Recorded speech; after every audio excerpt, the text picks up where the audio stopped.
Ahmadu Bello University's Understanding Nigeria's Tax Reform, Political Regimes, Public.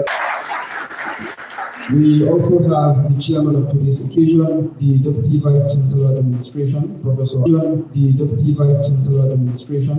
Ahmadu Ibrahim. A round of applause for the chairman, please. Our presenter, the Deputy Vice Chancellor of Advancement, Research and Innovation, Professor Aliyu Sanusara Fendadi. A round of applause for the welcome, sir. We also have with us the Dean of the Faculty of Social Sciences, Professor Shamsuddin Mohammed. Welcome, sir. The Deputy Dean Student Affairs, Dr. Muhammad Hashim Suleiman. You're welcome, sir. The Head of Department of Sociology, Dr. Bashir Abubakar. You're welcome, sir. The Head of Department of Economics, Professor Suleiman Dahiru. You're welcome, sir. Professor Jacob Audu of the Department of Political Science. All senior professors, senior lecturers of the faculty, you all are welcome. And ladies and gentlemen, it is very important that each time we find ourselves in a gathering like this, we commit whatever it is we are doing onto the hands of the Almighty. And based on our tradition here in EBU, we take 30 seconds to pray according to the dictate of our respective faith. May we take 30 seconds to pray, please.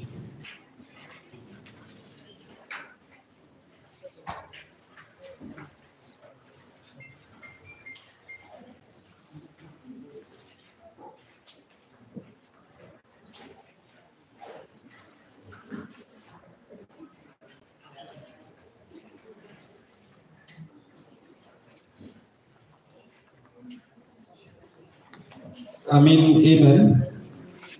Next is the national anthem. May we all rise for the national anthem, please.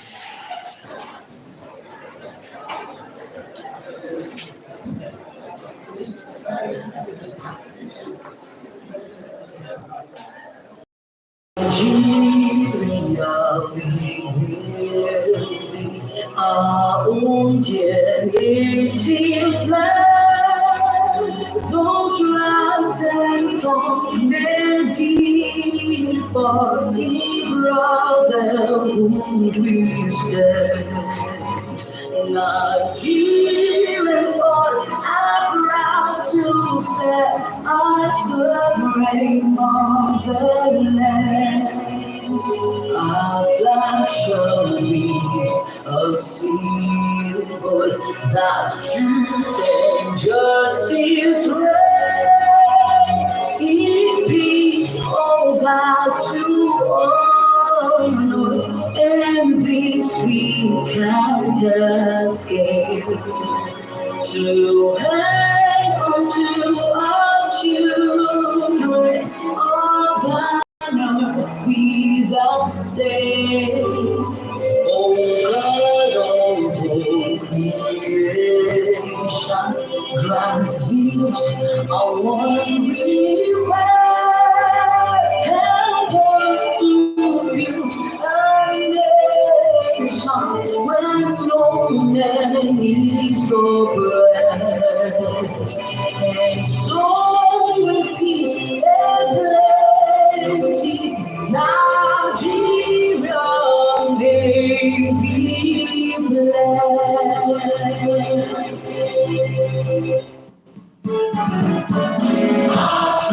Now we proclaim, from hills and valleys will come, to draw from the stream of knowledge. Our duty is to succeed in learning and service.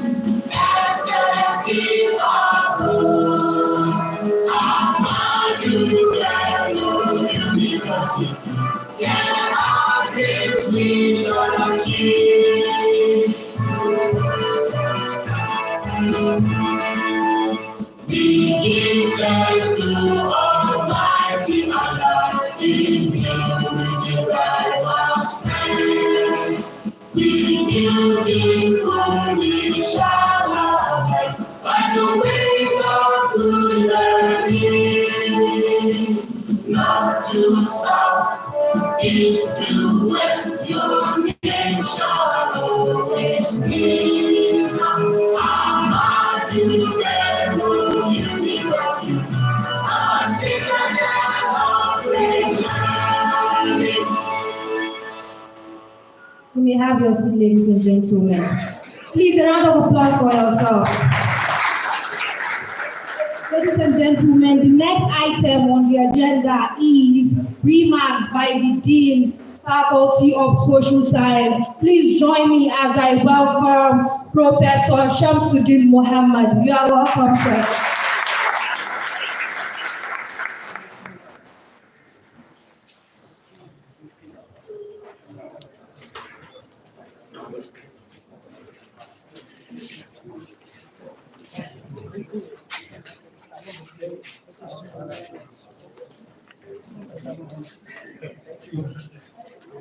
The Vice Chancellor, Ahmadu Bello University, Zaria, Birubala. The Deputy Vice Chancellor, Administration, Professor Ahmadu Ibrahim. The Deputy Vice Chancellor, Advanced Research and Innovation, Professor Sanusi Rapindadi.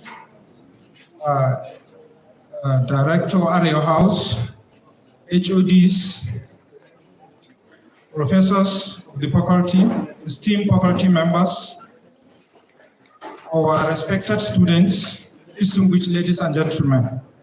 In the name of Allah, the Beneficent, the Merciful. It is my singular honor and privilege to welcome you all to the Symposium of the Faculty of Social Sciences, the first in the year 2025. With the title, Understanding Nigerian Tax Reform, Political Bargain, Public Neglect, and the Economic Consequences of Emerging Late Consensus, by Professor Ali Sanusi Rapindadi. The Vice Chancellor, sir, the Faculty of Social Sciences has decided to revive this important intellectual tradition in order to enable members of the university committee and the general public to understand some critical issues related to our socio-economic and political life as it affects our country, Nigeria, and beyond.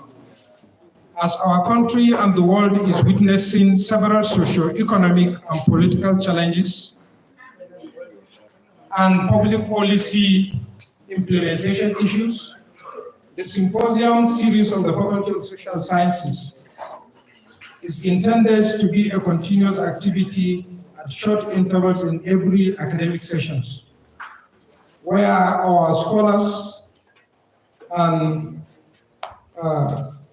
that excel in their respective disciplines in every academic respective academic discipline will continue to provide in-depth perspectives on the issues affecting our society. This will enable us to have clear understanding that will facilitate informed decision-making process at local and national levels. To this end, the Vice Chancellor, sir, I would like to use this opportunity to thank you for your support and encouragement to the Faculty of Social Sciences.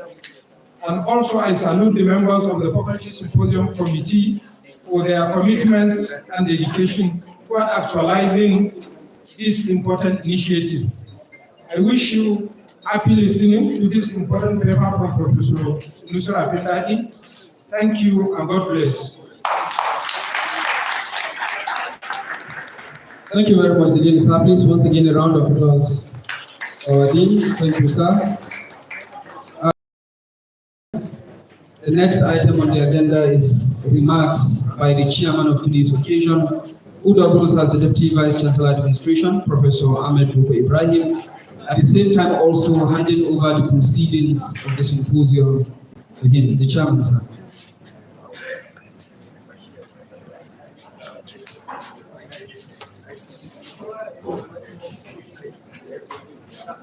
The Vice Chancellor, Ahmadu Bello University, our guest speaker, who also doubles as the Deputy Vice Chancellor, Advancement, Research and Innovation, the Dean, Faculty of Social Sciences, heads of departments, professors, lecturers, students, ladies and gentlemen, good morning. The reason for our gathering here today is to undertake very critical community service.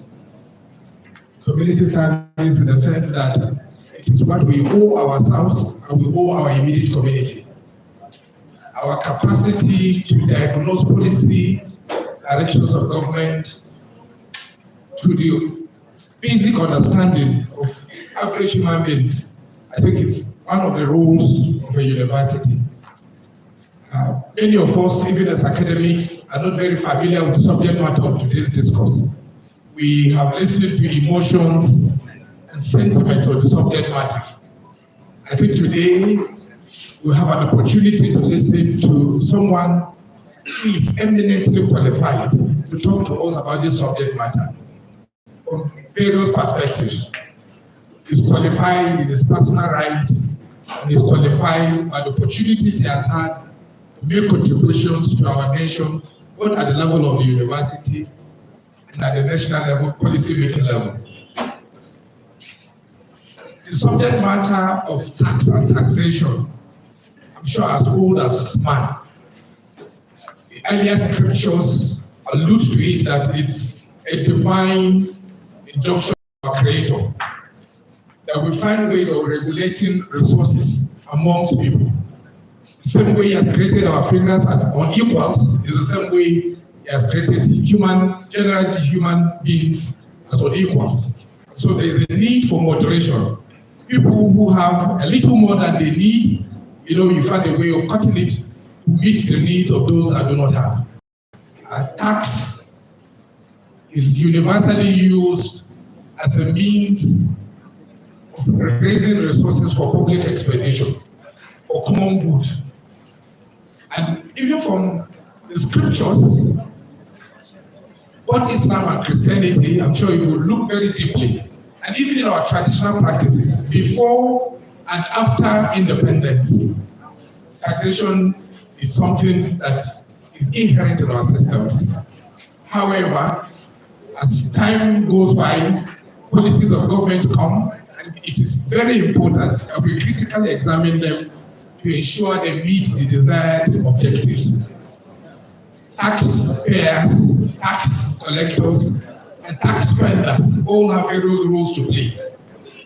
I think what we'll be listening to today is the rationale and the consequences of government decisions, particularly the 2024 tax reform bill. On behalf of management, I wish to use this opportunity to congratulate the faculty for doing what the faculty is best known for in the past. We congratulate the faculty for regaining this confidence that the university has reposed on them by critically examining open policies and informing further revisions where necessary. So on behalf of the management, I congratulate the faculty for restoring this very momentous responsibility on the faculty, and to assure us that our today's speaker is eminently qualified to talk to us on the subject matter. Once again, I welcome each and everyone. May I start with the usual disclaimer, especially given the fact that I've seen in the advertorial my portfolio was also reported, to say that whatever I say here does not represent either Ahmadu Bello University or its management, nor the Faculty of Social Sciences, nor its management, or whatever I say is the outcome of my intellectual pursuit and conviction, and therefore I am held responsible solely for whatever I say here. They are my opinion.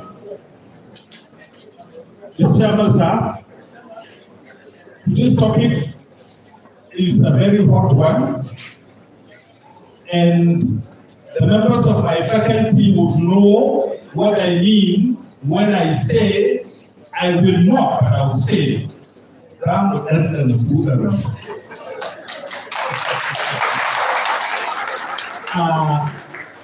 Yes, like the chairman said, there has been a serious debate, passionate. We've listened to emotions and reason about this tax reform. What I have here is a well-researched, in my opinion,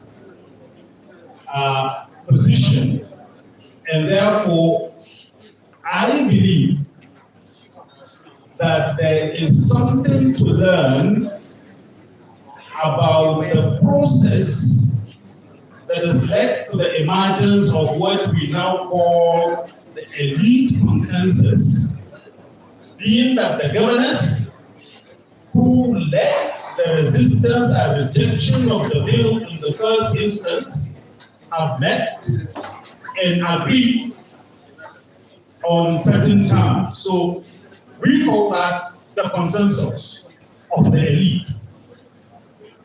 So instead of going back to focus on what the bill is, we thought we have written that already. We've given every senator, every member of rep, every traditional ruler, every governor in Nigeria personal copy of that our advocacy work.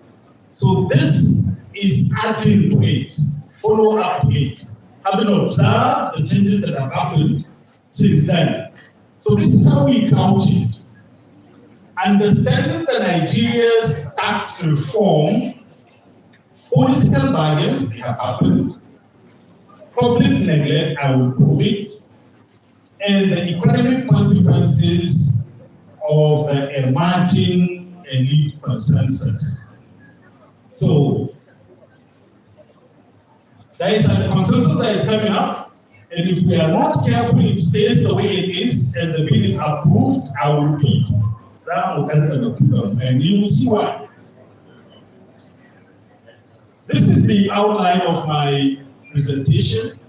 So we'll go through the content, key provisions. Whoever tells you is going to tell you everything about this bill is simply lying to you.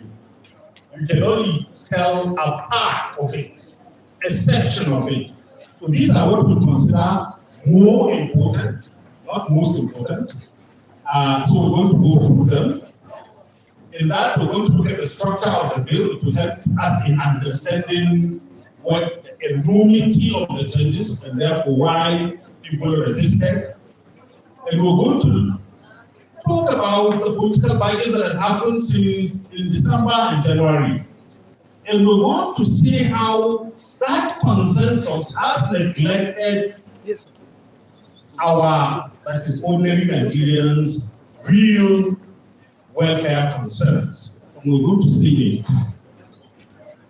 And then I'm going to talk about the economic and social consequences of allowing that elite consensus to shape this reform, which means we have to work hard, voice out these concerns, so that the legislative process will take into account these issues and correct them before it is too late for us. So, like the chairman said, taxation plays a huge role in macroeconomic management. There are at least 3 basic ones. The primary, it serves as the primary source of government revenue. So government also consumes and has responsibility to provide public goods. The key source of the funding is taxation. And then there is the macroeconomic tool. So sometimes the economy goes down, recession, and sometimes it overheats, leading to inflation. Tax is an important tool. So you can change tax, increase it or decrease it to moderate the economic activity. And then it is also a tool for redistribution of income. Inequality of income is not a good thing in a society, so tax and its system is a very good tool for managing that. hear myself. Is it okay? Okay. Now, to perform these key important functions, the tax system itself has to be changing. So we can't expect it to be static. So over a very long time in Nigeria, we had a situation where the tax system, its entire system, has not been changed. There was no reform of this magnitude. The reason is previous governments have always used tax for the first purpose. Just how do we raise as government revenue to meet our ends? So taxes were not raised or reduced or for the other two purposes we mentioned. As a result, the current tax system we have is not only complex in the sense that you find taxes in almost every agency you create. So it's really, you don't have one single document, one single law that tells us the code, our tax administration, everyone. What am I saying? These are the justifiable basis for reforming our tax system.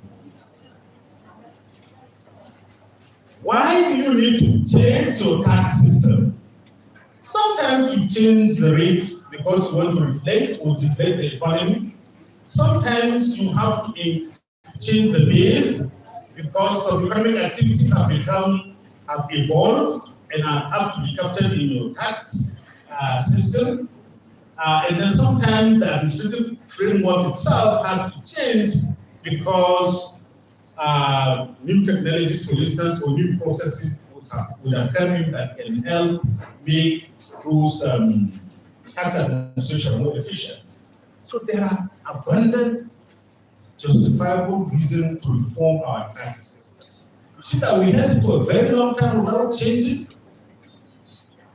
has led to these things that we have presented. For instance, our base was not increasing, so we are limited to raising our rates, and the tax to GDP ratio is reported often as 8%, which is like 10 percentage points below the African average. So that's quite low. So there's need for changing reforming the tax system. Now, the current effort, the bills before the National Assembly is historically the most fundamental, deep-seated, the deepest attempt to reform the tax system. You will see why. In fact, these bills have repealed all the existing tax laws, and is replacing them with brand new ones, which in the end would be in that document, all of them. So there is no one single tax code outside what is before the National Assembly now. Let's tell you how important this is. Now, why was there resistance when the president submitted that bill to the National Assembly? Two reasons. One, because of the importance of what it contains, that's one. Two, because it has attempted to shape the foundation, the attempt to tamper with tax, that is VAT, revenue distribution. Those two important reasons, and the president's wish that the bill should be rushed through the National Assembly. He used his words, he said, quick passage, granted a quick passage. What does that mean? We know what quick passage means in Nigeria, in this current assembly, like they did with the national anthem. Quick passage means it goes today, first reading, second reading, approved. So people thought if there was NEC, National Economic Council meeting, where the the governors advised that the bill should be withdrawn and allowed for national debate so that there is going to be consensus, and that everybody will feel carried along, and then we don't rush into it. The president, upon his return, rejected that advice from the National Economic Council. National Economic Council is a constitutional creation. So that also adds to the suspicion people have already about, one, the legislative process, and two, whether something is hidden in this bill that people are not given time to study and understand the bill. Whoever tells you he has read and understood that bill from the beginning to the end of them is only exaggerated. It's only exaggerated. I'm not saying it's lying. It's a very complex bill. I've read through it like 1,000 times. I'm not exaggerated. But the bill is prepared with the same provisions in one part. And then the same implication of that provision will be in another part. And then another part. So if you sit as a legislator, and then you don't agree with this provision and you move it in this part, you are likely to miss the same provision that is appearing elsewhere. Why is this? It's only natural because you're changing the entire tax system. Every tax law you know in Nigeria is in that bill. So it's a huge, you cannot rush it. Trying to rush it means you have something to hide. So, what happened? There appears to be, like I said, some political barriers who are able December, the whole of it, and part of January. And then the governors, the political elite have come to some terms of agreement between them and the presidential committee. And we've seen those terms of agreement. So this work is looking at that, contextualizing it. So what are the objectives do we have? 3. To explain in an accessible manner the major provisions of the bills. There are 4 of them. And then to analyze how these political bargains are threatening to produce a consensus that will neglect the welfare of ordinary citizens, and then to discuss the economic and social consequences of allowing that consensus to shape the reform eventually. And we'll do that by first looking at the structure of the bill. So the bill, 4 of them, the Nigerian tax bill, which has all the income,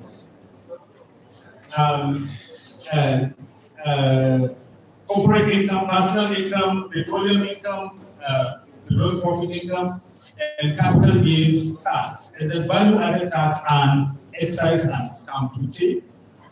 And then the second bill, the Nigerian Tax Administration Bill, contains the administrative framework, a brand new administrative framework for the tax system. And it is regulating the registration. We all have to register and have our tax ID. The filing, every organization, every taxpayer has to file their returns, assessment, and payments. And then deployment of technology in tax administration. Those are the content of the second bill. It's the most important, actually, in my opinion. And you'll see why. And then there's the Nigerian Revenue Service Bill. If you remember, we have federal inland revenue, right? Inland revenue. Now we have Nigerian Revenue Service because it is establishing one mighty organization. Mighty organization. They are employing, you know, right?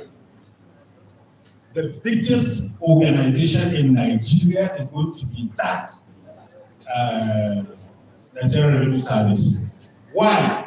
because it will not only be in charge of accepting revenue for the federation, the federal government, but also for state governments who wish to allow them to collect on their behalf, to assess, collect, and account on their behalf. And then it is going to include all, and even our embassies will not be collecting revenue. Nobody will be collecting revenue. They will be the one collecting revenue. So once centralized, even customs. So that's why it's no longer internal. Yeah. And then you have the Joint Revenue Board, which has the revenue board itself. We already have that. That's what we call it. And then we have the tribunal, we already have it. And then it has introduced the ombudsman, who would take care of disputes when they complaints, when they arise. Now, what are the key provisions? I repeat, it's not exhaustive. It's not near exhaustive. In fact, how bad this bill is that no one single expert will tell you that he has understood it completely. Why? I will explain to you. You have to first know the existing tax law, all of them, and then understand the new tax laws and compare. That's when you see where the changes are happening. Now again, if you are a taxman, there are many economic issues that you are not aware of, so you don't understand them. If you are an economist, there are many tax-related accounting issues that you are not an expert in, so you don't understand them. Just to warn you so that when you listen to one person, you don't trust everything. Now, the first I choose to present is the increase in personal income tax. Why? Because there are lies and propaganda out there, especially by the committee itself, who has told you, and that's all of us, that low income earners will pay less, and then those at the floor. Look at it here. Look at it here. Now, this is coming directly from the bill. This is what they are proposing. How is it changed? The current system is a system of allowance. So they allow you, they will say, first 800,000 is allowed, so it's not taxable. Second, this is not, you will be taxable. Allowance, right? Tax allowance. Doctorable allowance. But they have abandoned that system and just go for what they call tax band.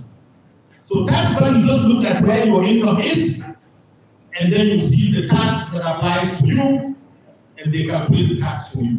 That's why it's so difficult. When they present that stupid table that is going around in the WhatsApp pages, you remember I was in the faculty, I was saying it's not true, it's not correct. This is what you sit down and do it yourself. When there is a war of narratives, propaganda, and lies, go into the social media, not take it for granted, do the calculations yourself. Don't believe what they say. Don't even believe what I say. What is given them? So if you are earning 800,000 a year, 800,000 a year, you don't pay tax. So that's what he is really is showing us. Yeah, we have done it. In the past, everybody pays. Now, if you are earning 800, so it's okay. It's international best practice. It's too small. You will see why. Then, above that 800, any kobo you earn will be charged 15% up to your 2,200,000 naira. All that gap, the difference between your income and that 800 will be charged 15%. That will be charged at 15%, and anything above that will be charged at, that's why it's called the next. So if I'm earning 25 million, they will take away 800,000, they will not pay any tax to it. So take away 2.2 million, they will charge 15 and keep it by the side, and then charge 900, charge 18 and keep it aside, and in the end add until they calculate my tax. That's the basic way of calculating tax. That's correct. So what did I do here? To prove to you that my payslip as a professor of commerce, this,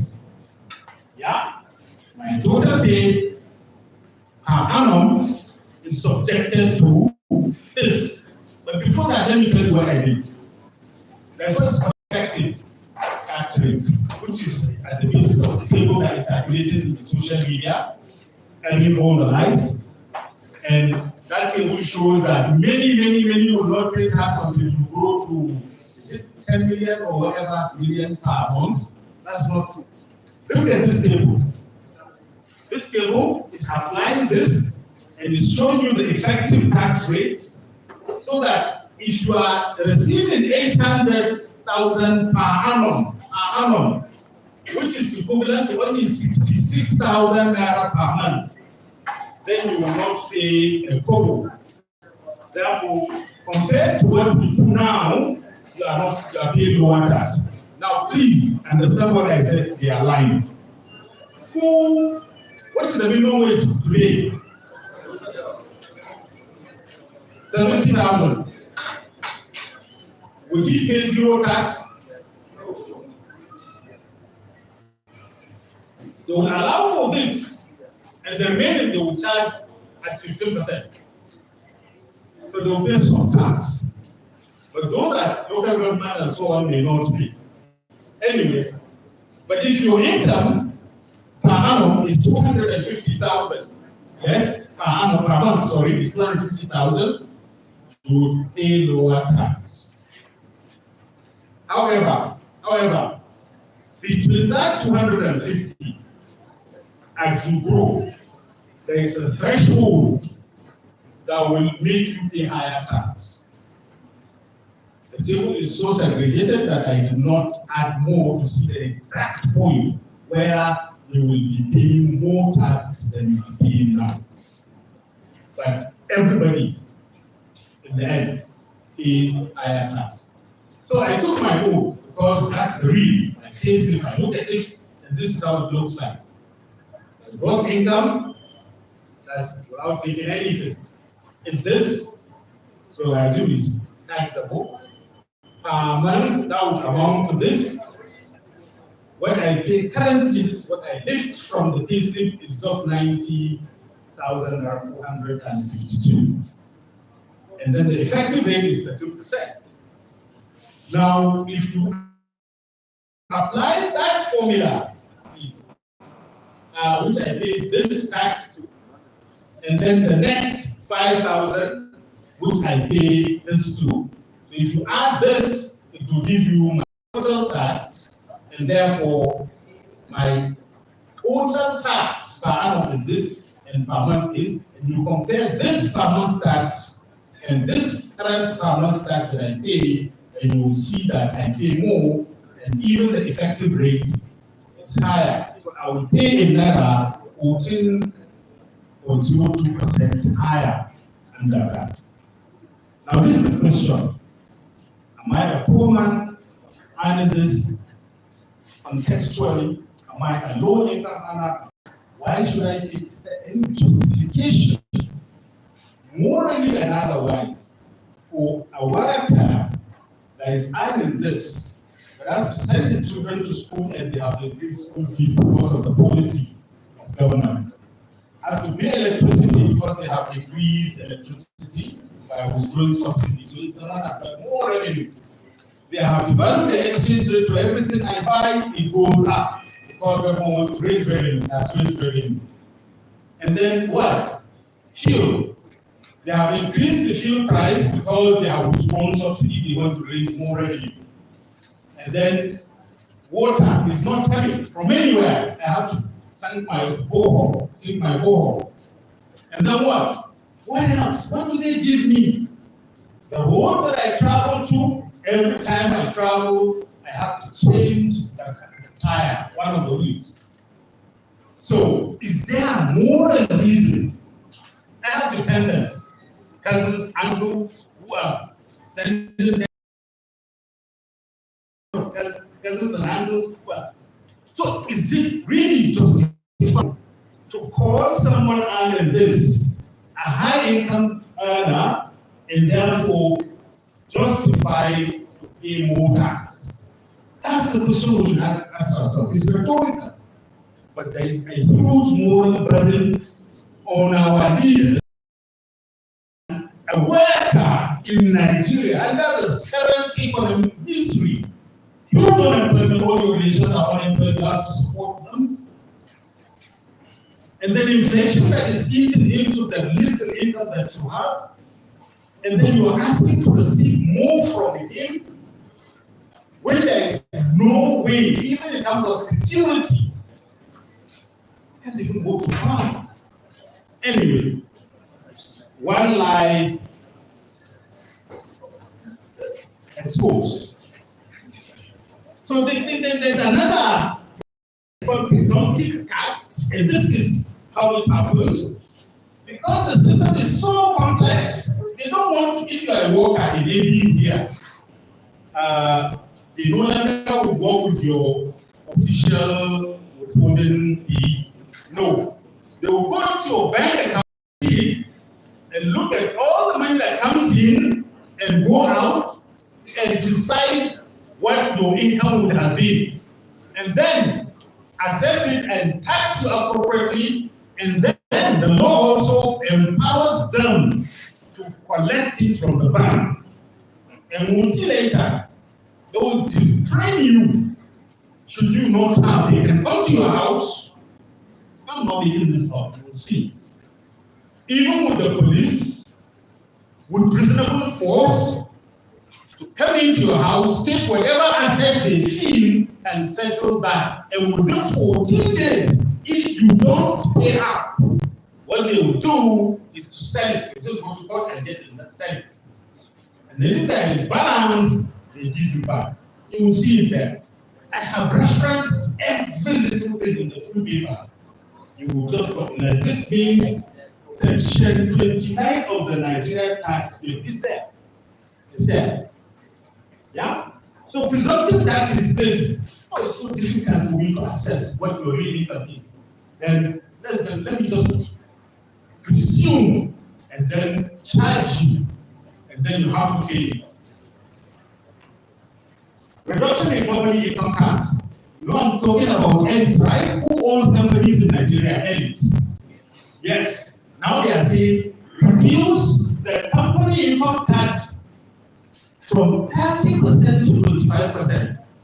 Is anybody talking about Alpha Beta here? It's not a company.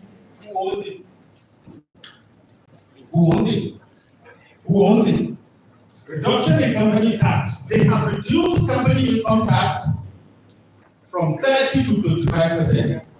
And then tiny companies that make up to 50 million turnover and have an asset of 250 million will pay no tax. But you, who is earning 250, will pay tax. Who owns companies? The capitalists, the friend of the government, the politicians. Now, there's what they call in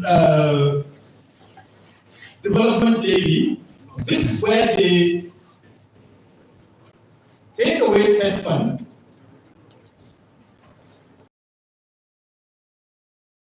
let's say, so that by, it's of course by, if you look at it, the paper is by 2027, but by 2030, none of them will exist except the net fund. And why? Because they want to charge companies' profits only at 2% rather than the current 6.05%. So they also want to reduce the tax on companies. That's what they want to do. So it's for the corporations. They have increased, they intend to increase VAT rates, value-added tax rate from 7.5 to 10%, and by 2025, that's this year, And then this by next year, and by 2030, it will go to 15%. What happens when you raise VAT? Prices also rise. Now, these are the sections, yeah. And I quoted the section because it clearly defines VAT in terms of a tax on the final consumption. Because at the center of the controversy is the argument that who pays the tax and where they live and which state gets it. That's where the argument is. So this has done well to define it where the final consumption takes place. So you produce this in Kano, where you somehow sell it or use it in Lagos. Lagos should have that. Not Kano where it is produced. However, in the current arrangement, the retailer in Lagos that you bought this from does not collect directly from you. The company has already collected from him, which he is collecting from you. So you are paying this in Lagos, but the producer is in Kano, and then he's going to remit it in Kano, and then the Kano VAT collection will appear as if it is higher than that of Lagos, because the producer or the headquarter or whatever service or good is produced has remitted that tax that you paid in Lagos in Kano. So it's good that they have done that. That's why I said it is the basis for the headquarter effect you must have heard of at the center of the controversy. Now this is the detail of the proposed changes. First, they took from the existing share, the government currently pays 15% of the VAT. Now they are proposing to reduce it to 10. So they've taken 5 from that, and they have added it to that of state and local government. From 50, they added that 5. So you can see they will now be receiving 55, and then local government remains, they are not as the vertical. However, the horizontal, that is among these tiers of government, what are the principles that guide the distribution? There are equity, it's a universal thing in a federation. Then there is what they call derivation, it's an invention, and then population, of course, capturing where the needs are, and in terms of that, where the consumption is. So they have proposed reduction in the share from 50 in equity to 20. And then in derivation, they raise it to 60. And in population, they reduce it to 30. This was interpreted by stakeholders as unfair, attempting to take away what is there. The reason is because this derivation is not properly defined, but is just remittance, collection. It's not defined. Like the example I gave, if you pay in Kaduna and the company remits in Lagos, your payment appears in Lagos, and Lagos will be pretending as if it's the one that collected. That's the headquarter effect. So the failure to define derivation in terms of where consumption takes place to an approximate where remittance happen is the basis of all the controversies you hear. I have a solution to that. We'll see in the end. And this is major. This is major. The introduction of electronic invoice and fiscalization. What does that mean? You, in those shops, have to have a machine that you record every transaction, every sale you do, and you will charge back. So if you sell bread is 200 naira plus 7.5, and then it will be there, and then there's a paper you will receive, And that paper is cumulatively adding and in real time is transmitting to the internal revenue. It's now called National Revenue Service. Yeah, that's fiscalization. Production of the technology, the system that allows real-time filing at all levels. Then excise on certain services. Key among these two, I want to highlight. One, I remember there has been a lot of attempt to start taxing gaming, the gaming industry. It has failed. Why? Because these politicians are the owners of this gaming industry, gaming outfits, and they have resisted. This bill has gone to the National Assembly right from the time of Jonathan. Throughout the time of Buhari, every time it goes in the Finance Act, it will come back without it. It stops at the National Assembly. Either there is a heavy lobby at the National Assembly, or it is self-interest. My own, I will not allow kind of attitude.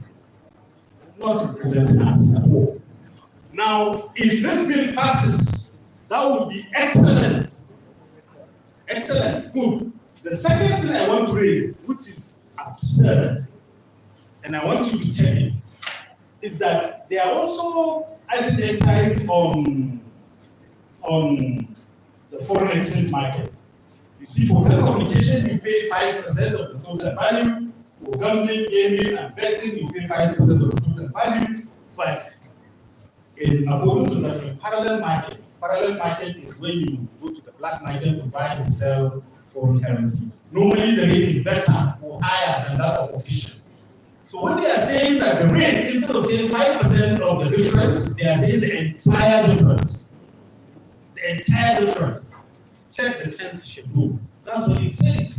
That is a mistake. What is the stupidest thing I can imagine? So it has to be a mistake.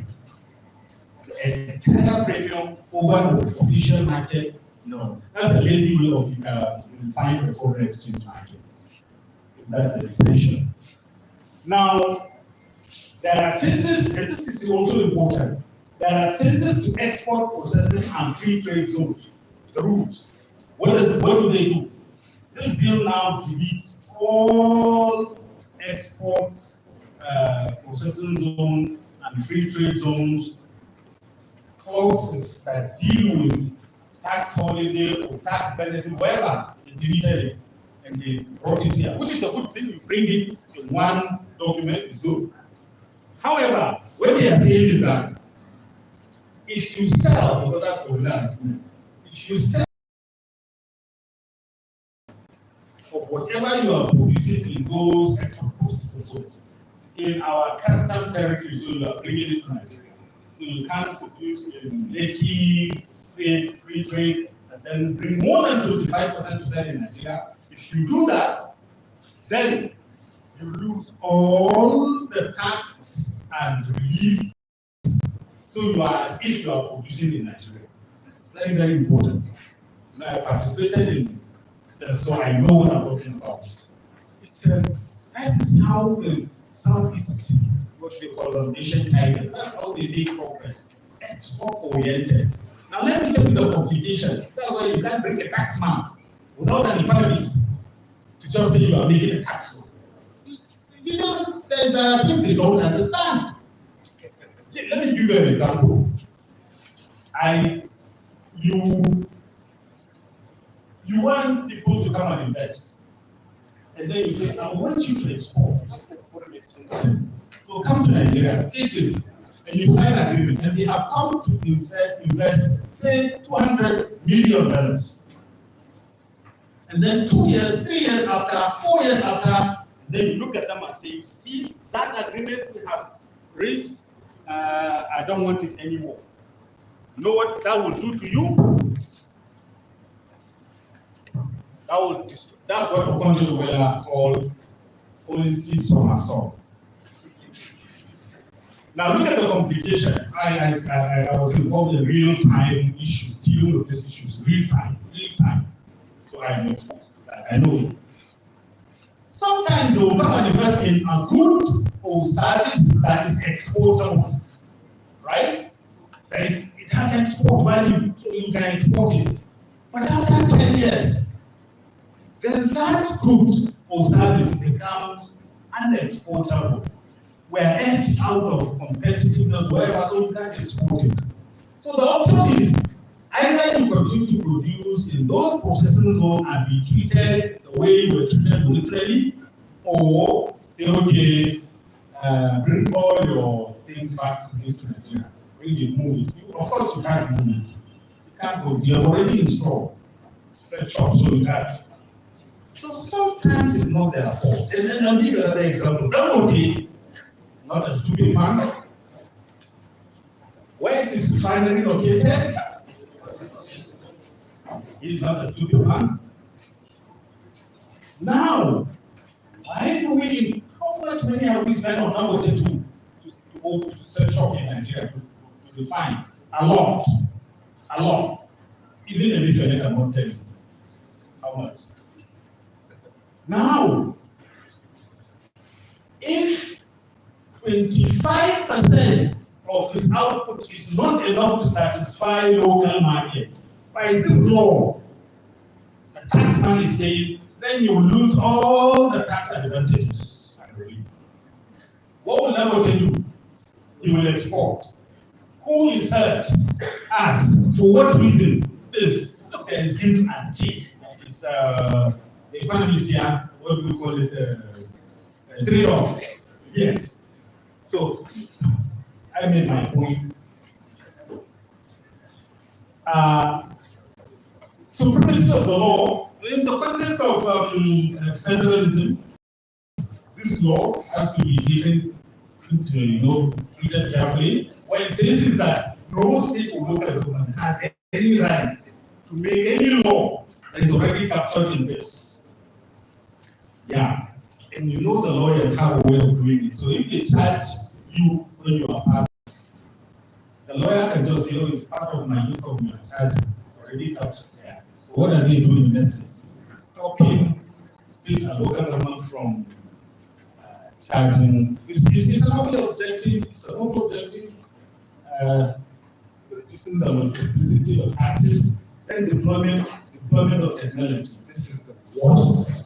And you will see later. What does it do? It empowers the tax authority to deploy technology in assessment. Assessment means instead of asking you the traditional way, what they do in the UK and the US, how much have you earned? How much do you think you will earn this year so that you will pay the tax? But if it has gone after 1 year, you declare what you have actually earned and you pay the balance, or you take back what you have paid in excess of what is due. That's the normal practice. Now what they will do is to say, okay, we want to look into your account, we want to look into your fintech transactions, we want to see how much you spend, we want to see how much comes in. If what you spend is more than what has come in, then we know we can calculate that your tax, your income must be this, and that, using technology. And then the banks are obligated, sit here already, to prepare every quarter, to prepare and submit names of any of their customers with cumulative transactions of up to 25 million in and out, cumulative, and intake, inflow, outflow. Once it is up to that, send their name, and they are saying whether they have asked for it, tax authority, or they have not requested. Is the duty of the bank now, as a customer, like they allow suspicious transaction, to send it to the taxman. That's what this is saying. Use of technology, yes. They're now saying every one of you must register for a tax ID. I have done mine. Otherwise, you cannot open or operate an existing account. You cannot get any payment from government, and so on and so forth. So we are forcing you. They have already started implementing. That's why I have mine. I never planned to do this. but I have to do something with government, and they say, we can't pay you until you have, and then it's very fast and efficient. I have my certificate. What does that mean? Now they have access to my tax records, and Zaria can't do that. Yeah. And this part, please, is very, very important. Empower the tax authority to use from a third-party consultant to automate any technology, to automate assessment. So someone will actually be assessing you. Collection, collect from you. Accounting, decide how much they have collected. And information gathering for compliance. What does that mean? Let me tell you. Currently, no tax authority in Nigeria has that technology. Or do we think there is any that has? You would call Lagos, right? Lagos, who are they using for tax collection and assessment and so on? Tinubu say it, you are in an academic environment, nothing happens. Alpha, is it alpha and beta or alpha beta? That's the tax consultant. So they are preparing ground for people like me who is interested in exploiting you and capturing the state to provide technology at a fee, like system specs did with Remita, so that federal government will never acquire the actual capacity to deploy that technology. They will forever remain reliant and dependent on me. And then I will be charging them 1%. I'm not sure, Director, is it how much do they pay remittance, the fee?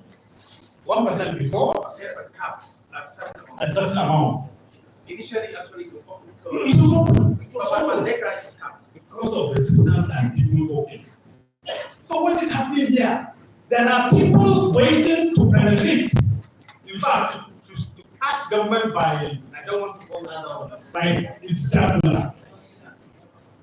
Like they have captured Lagos tax government by its chapter. That is the word. So, when people resisted and are vehemently, they know what they are doing. They have read it. You refuse to read it. You relied on a third-party narrative, or like the chairman said, emotion.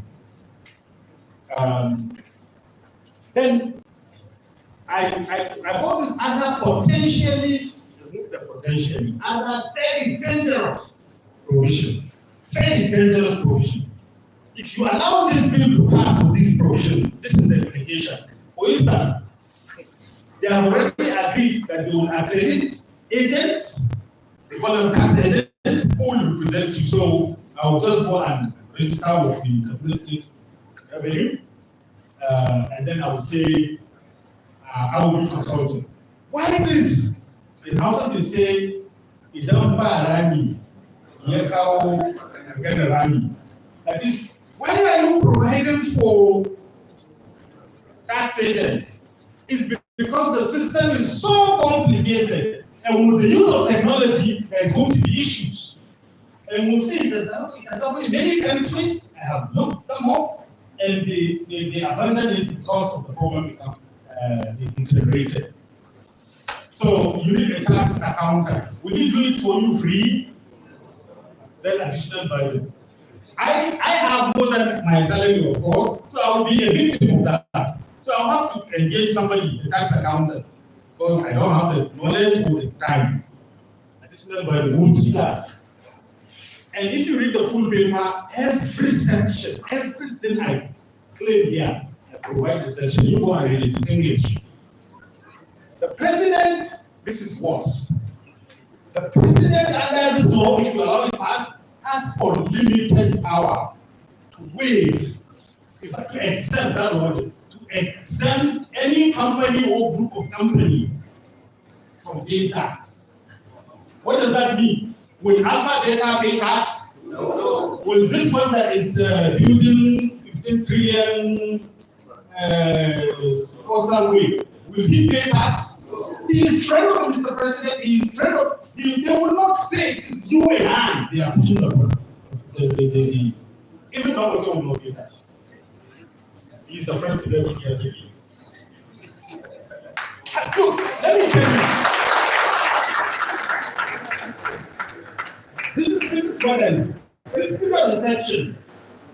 These are the sections. I'll read it. It's important for me. Grants the president unrestricted authority to exempt any company or group of companies and any of their profits. So you can just say, Mr. President, this is exempt, not our company, our profit. This profit, can you exempt it from that? How many times do you think it will happen?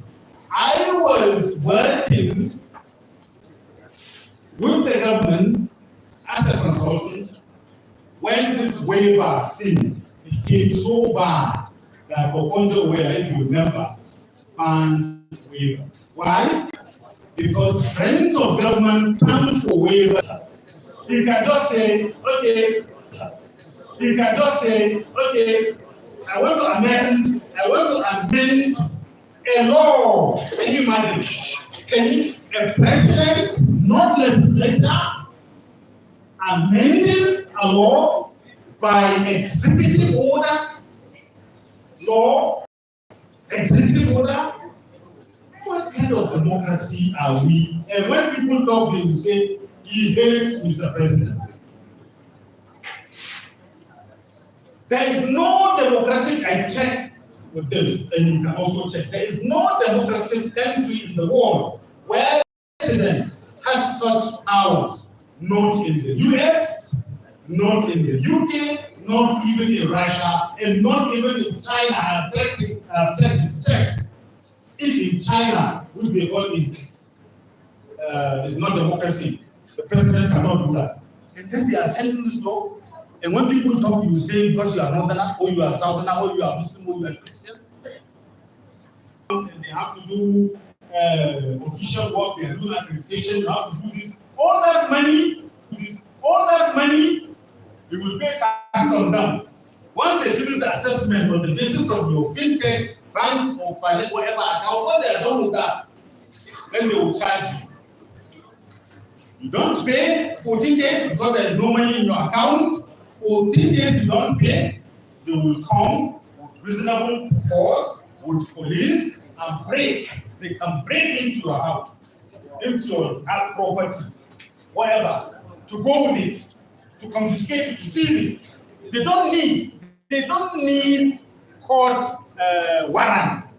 They don't need it. In fact, it's in the full paper, I quoted the place. It says, this is adequate, this is sufficient. They don't need. And then when they take the property, they will keep it at your cost for 14 days. After 2 weeks, you have not come to settle the tax they say you have to pay. What will happen? They will go to court, they will say, give us permission to sell it.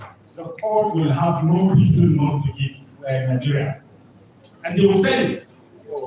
Was it me? No, I think so. So they will yes, so they will sell it, and when they sell it, they give you the balance. Or if it's not up to that, they will continue until you go to court, and then you can go to jail as usual. So power to distrade is section 60 of the Nigeria Tax Administration Bill. There is 100. It's coming.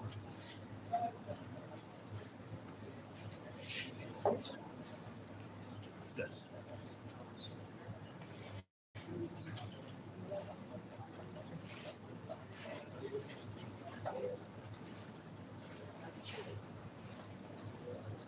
Now, this practice is in wherever it ever happened. Why? Because of abuse. It can be abused, right?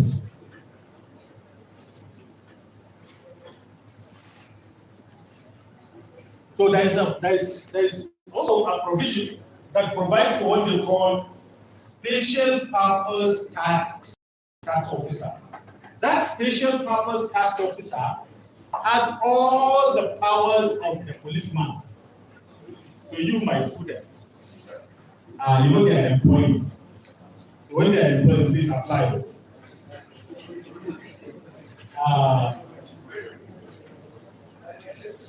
Yeah, so this is the officer. It's a very dangerous provision, and it is in section 3 of the administration bill. It's a definition, so it's C4739. Now there is introduction of tax investigation. Yes, it happens in the UK. That's fine, because in the UK, in fact, there was a report of 60 years of 60 countries that was reported around the world, asking people whether they are happy with government, legislature, executive, police, and courts. The trend, the result is that people around the world are no longer as happy with government, the politicians, the legislature, but they are happy with courts and policemen. Courts and policemen. So around the world, you can be sure that you will get your justice from the police and from the courts. Can you do that in Nigeria? What's his name? The one in jail. Dele.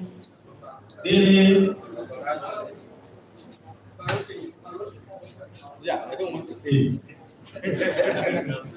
Yes, thank you. Yeah. How is that investigation triggered?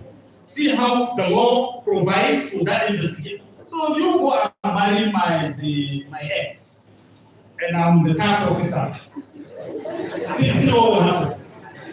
Section 63 empowers the authority to investigate or cause an investigation to be conducted, so they can call EFCC or any law, ICPC, any they can call them, or police, on any person, whether or not it is reported, based on suspicion arising from lifestyle. So I will just go and say, Dr. Shiku, the way you live, I don't think you pay the same, the correct tax. And what will happen? It will be investigated. Tell me in this world, investigations normally are for 5 years. I know in the UK it's for 5 years. If they are investigating your account for as short time as you are, they begin to investigate your account 5 years to pay, and you must account with evidence every penny that goes in. Would you pass? Especially if you have married his ex, you will not pass. So the authority may cause any law enforcement agency for that purpose, and they are linked. So you may be investigating for tax purposes, but you may end up defending on EFCC corruption charges. You know when these people are making law as if God blinds them when they were making BVN, they didn't know. Yeah, so many of their accounts are now they can't access them. So I think we are getting. What do you think? It will not come back to function. Okay, yeah. So those are the provisions that I feel are important, but they are not the only. I have read these bills like over and over. Let me not exaggerate. Maybe 15, 16 times since it came. I had reasons to. But every day I go through them, I see something that is alarming, that I haven't noticed or registered. So you can't tell me, nobody should tell you that he knows everything. So why was it rejected? I think I made this point at the beginning. It was the quick passage that Mr. President sought for the bill. You can't have a bill of this nature and then ask for quick passage under, what's his name, the President of Senate, under Ahmadu. He will give it the national anthem treatment. You will just pass it. If he has what he said, he asked for. Look at the transmitted letter, he asked for split passage. And then the VAT distribution, given the head effect, those are the basis for the initial retention. I use the word initial because it's no longer by the elite rejected. So there was a time NEC met, and what NEC did, Mikey did, actually gave that briefing. What he said is that NEC is advising the president to withdraw the bills from National Assembly to allow for alignment among stakeholders, to allow for broader consultation and consensus building, and understanding, to allow for understanding of the bills among Nigerians. As at that time, nobody, apart from, what's his name? Oyedele, that understands the bill. Nobody can say he understands it. In fact, I even challenge that Bello to me. Because if you really understand the people who ask for that, I don't think Oyedele would ask for that for limited power for the president. I don't think he would do that. So PwC, this PwC, Price Water House, two of the people. Once you see this bill, you know it's just lifted from an advanced country and given to us.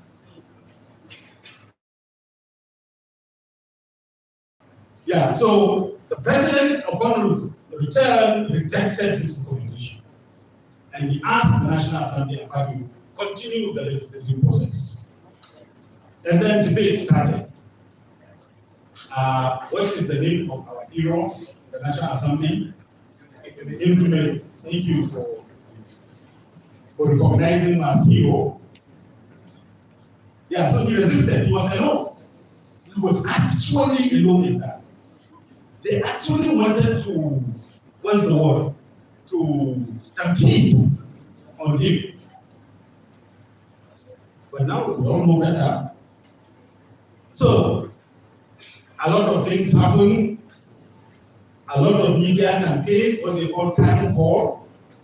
Many people put together rubbish, lies, fables, trying to brainwash you. Clear lies. Trying to explain to you what the bill is. Why the law will appear in town hall, and instead of talking about these provisions the way I talked about them, we'll just say we intend the bill will do that. It is not the objective of the bill that Nigerians want to understand, but what the bill will bring and what that will cause, the consequences of that. That's what they want to understand. So that they will have what it takes to say, yes, we accept what we've done. That's how you build consensus, not by lying and propaganda. So, after that propaganda, what's Christmas? There were, in the full paper I have reported everything, including evidence of good governance in world and that and so forth. I'm not making any new claim. Some threats. Nasarawa State Governor, one of the key opponents to that. What happened? At one point, he changed his mind. And he was carrying the burden of having to explain why he made a U-turn. Bauchi State Governor, what happened? He said that he's being threatened. There are threats of you will not get your ticket returned. In fact, when the president presented his 2025 budget, he called them 11th assembly. Is it 11th? Yes. And they said, no, it's 10. That's how we are. And they said, oh, then it means you're all re-elected. What does that mean? Pass it and I will make sure you have your tickets of return. And all of a sudden, we saw a meeting between the governors and the reform committee on the 16th of January.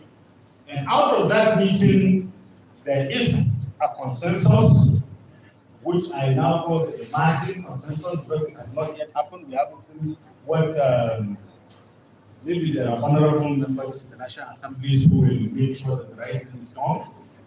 So it's not yet. And that emerging consensus is captured in their communique, and we've all seen it. They said no increase in VAT. They said they have accepted increase in derivation to 30% to please Mr. President, the owner of Lagos. No terminal date for TED fund. Yes, ASU resisted, and then because of TED fund, they said, okay, leave it there. And then no reduction in corporate income tax, yes, because why? They know that will reduce their intake. And then certain goods such as food and personal goods and so on and so forth are exempted from VAT. Now, this is the claim I'm making now. I think the governors have not agreed to any of this in the interest of the people. And we have a theory to draw on. The public choice theory by students and the end theory of Hashimu. They, the politicians, by this theory, the elites, are self-interested, and where self-interest does not align with public interest, in the context of these institutions, of course, they go for self-interest. So I'm claiming now that all these things they have accepted are because either they align with their own interest. So if it is our interest, it is by coincidence, or they are outright their interest in neglect of our own interest. And I have proved that in the paper. I argue, not proved, I argue. So the increase of the VAT rate, the way I argued in the paper, if they accept increase in the VAT rate, inflation will go up. They are already carrying the burden of this popularity. Sorry for the bad word. They are no longer popular. They are having to defend the misery, high unemployment, high inflation. They are battling to reconcile the hunger protests. And then how will they allow another increase in VAT rate that will exacerbate those suffering? So it is in their own interest. Political capital, 2 years to election or less. They don't want any problem for now. So it is not because of you, it is because of them. Accepting to increase derivation to 30%. They want to please Mr. President. Clear as that. Clear as that. They want to please everybody in Nigeria, want to please whoever the president is. So it's not for you. No terminal date for TED fund with that and so on. Every state government has created university they cannot fund. They were only able to do that because of TED fund. So it is their direct interest, not your interest. Not because ASU resisted. NIDA and co. The theory says you, as a politician or bureaucrat, want to expand your power, expand your budget, because that increases your influence. So NIDA and NASEMI also have political benefits that the legislature, the government, and the politician, the elite in general, derive from. So it's not for you. It's not for you. Reduction in corporate profit tax. Of course, the politicians or government and the capital owners are the ruling class. They are the owners of capital. They are the owners of company. So it is for themselves. Most of these governors have companies. Most of them. These food, transport, and so on and so forth, for the same reason they didn't want this. They don't want another misery. Food, people are next to eating. People have eaten grass in this town. So they know, the governors know. So they don't want anything that will raise food price or transport. They know. Maybe they have them paid. Not everybody comes to work every day. So also the civil service. So some states have taken a whole day off because people cannot afford. So it is in their own interest, not our interest. Popularity, political capital, or liability. So that's the argument. What is in truth your most important benefit from this opposition? That they reduce your burden and stop any increase in personal income tax. Why have they not stopped the intended increase in the personal income tax? Because payee goes to the governors directly. So again, it is in their own interest. So how would you say that the political barriers have not led to an elite consensus that has neglected the public needs? How would you not say that?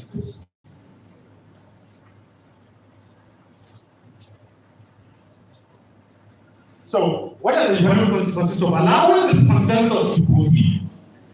So, the point is, okay, look, don't allow them to do all these bad things the way they are.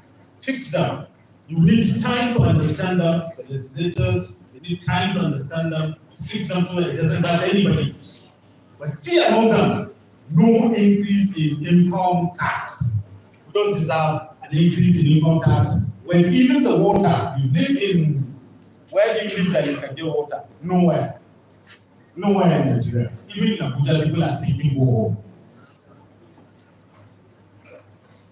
So what are the economic consequences? There is increased burden on workers and businesses. Of course, increasing pay adds to our problems. I can't send as much money as I was sending to my nephews and nieces that are studying everywhere. And then for a small company, and even for you as an individual, this new model, complex, data-driven tax system means you have to really prepare in case they come after you. So you have to engage that tax consultant. It's an additional burden for you. In fact, as we shall see later, this has led to this argument of surveillance capitalism. That's what it is pointing to. How else would you say the bank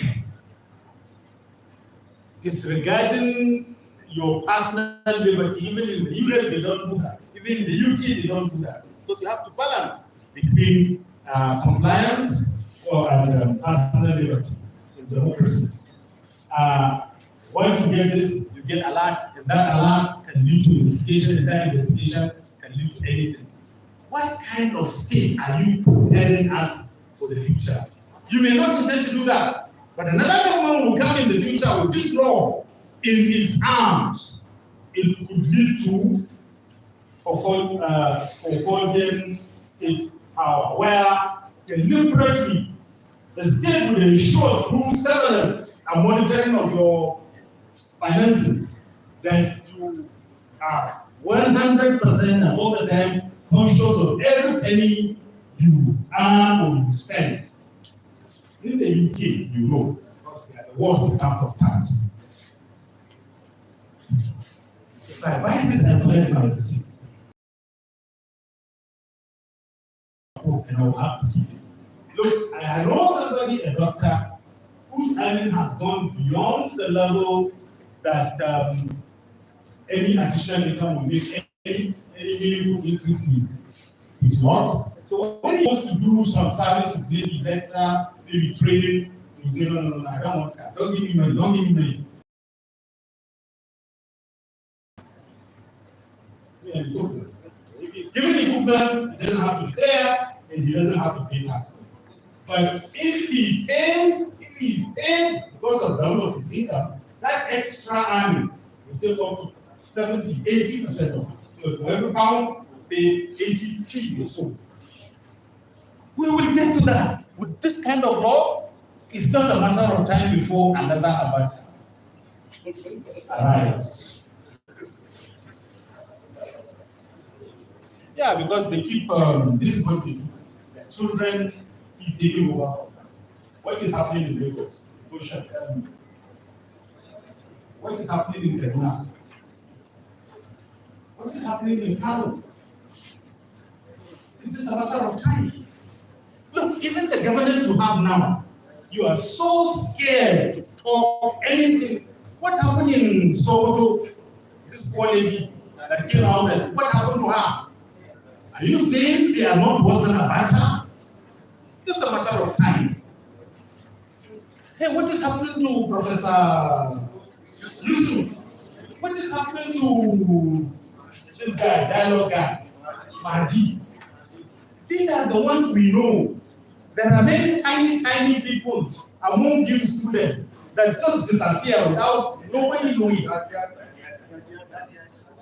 Yes, in fact, the one in Kaduna, yeah. There are many of them happening. They just pick you up. It's just a matter of time before you get a devil ruling us. Nobody pray. God forbid. Yeah, okay, the potential use of third-party consultants for tax collection raises the risk, as I said already, of state capture and rent-seeking and even corruption. Failure to properly define derivation is just placing us on a slippery slope to another round of conflict again. Because now they have added 30, assuming they agree. It's just a matter of time before another set of positions now brainwash their followers on Facebook and say, Lagos is the one that is collecting all the money and we are giving it to, what do they call the other states? Beaches, yeah? Other sides. That's what they say. It's just another, you just take another round of another set of people and it will happen. So this bill has to properly define derivation in terms of consumption and in a way that it mitigates the headquarter effect. Otherwise, we are moving fast. Now they say, give us more derivation, and then you give them 10. They will eat the 10. They will say, give us more, it will be another 10 until it is. But consumption, that is the consumption tax. Nobody is disputing that. So, how do you? This is what I think, and I think it's the first that I haven't heard it anywhere. So, how do we mitigate this headquarter effect? Then I said, look, in the first place, the Constitution clearly defines what our federal capital is, right? It's not Lagos. Now, there is what they call the commercial capital. Now, it makes natural sense. But if you are not happy, you are not grateful that you have employment because everybody cites their headquarters there, with the taxes you receive, you are not also happy. With the economic activity that happens because that is where the headquarters are, you are not happy. Now you want to take what is rightfully for other states, then the favor the other states in the federation made to you, give to you, and say, okay, you companies, banks, telcos, all your corporate companies can go and they can stay in Lagos. I did not be reversed. So I'm asking the governors to ask to send a bill to the National Assembly, forcing all corporate, all companies to relocate their corporate headquarters, even if it is for the purpose of tax and accounting, so that their balance sheet is in Abuja. and then prevent Abuja from claiming any right. That will solve the problem. So the Lagos state government would also be only an interested party, just like Kaduna is asking Abuja to give it its own share. So the location of headquarters, which is a huge favor given to Lagos, is now being misconstrued as our effort, our own, and we must take yours. So why not? Why should the governors not call for relocation of all corporate headquarters back to Abuja and finally bury the issue of derivation so we can go back to consumption? Mr. Chairman, I'm sorry I've taken so long, but it has also taken me. So this is the conclusion. I will leave it there for everybody to read. When we forgotten not that drop and so on and so forth. So I'm a bit confused in between the citizens of the reform and these important benefits. Another thing, sir, on the issue of engaging professionals in offering services, we all know that government, especially service, cannot provide a kind of oversight or services here to make government services more efficient. For example, in the area of ICT, definitely there must be competent consultants offer certain services. And we know how IT has transformed the way we do things in global, not only here. And providing this, we cannot do without being provided. Whether we are provided officially by a government or not, once you have this form, you are provided. Once you have an Android phone or an iOS phone, they are provided. So I mean, we rather look at the benefits rather than the negative consequences of those. Thank you very much. I want to clear answer for one response to your question. But even as a layman, I'll have responses to 2 questions to ask. And the first one is the issue, the role of government and the taxes. The effect of the taxes, I think the point that has been made by Mr. Fedali that the effect are on ordinary Nigerians to the benefit of the corporate world owned by these elites. In fact, in my concluding remarks, is rather than if say elite consensus, actually elite hypocrisy. Yes. You will answer for yourself because I'm sure it's more qualified to answer. The second part is the issue of oversight. I think oversight should never be left to the private sector. They can come in as operators, but oversight must always belong to the fundamental role of government. It's a fundamental role of government, but you will answer for yourself. So next comment. Yes, please. Mr. Chairman, the presenter really delivered the lecture very well. I want to make a contribution and then ask a specific question. The contribution is that I'm suggesting that the university can invite the prophets of this tax reform policy to come so that we can have other interactions, so that we can have a better understanding of the strengths and weaknesses of the policy. The specific question is, what are the implications of this tax policy on our Bello University Zaria? Thank you very much. I agree with the proposition. A balanced view is usually a better view. But we have the proponents and those in opposition. Talk side by side, so that we take the balanced view out of the whole, rather than just one sided view, little group of opponents. Thank you very much. Yes, any further contribution? We'll take the 2 of you, and then we'll allow Mr. Rafinali to respond. Thank you very much. Permit me to start on the regular example school. After then come back up to the more small Africa. third honorary student of sociology, and also the director of the social science. Now, my question here and comment is that to take this as an assignment and share it to other students and other people outside the Postman and the University. Because for every policy out there in history, it's Ahmadu Bello University that used to bring policies and they used to share it to other people. Understand the policy is good for the people, it's not good for the people, because we are naturally ahead. And the second question is, what is the solution for these politicians? Are we going to wrap them up and bring them up?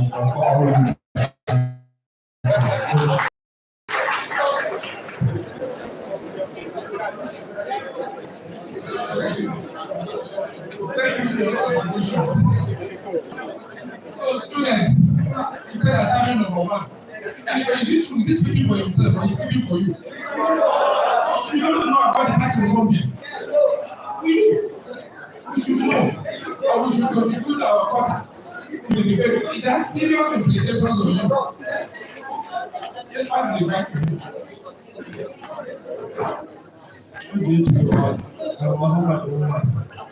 From the lecture, we can say that this is not only tax reform, but more of wealth confiscation.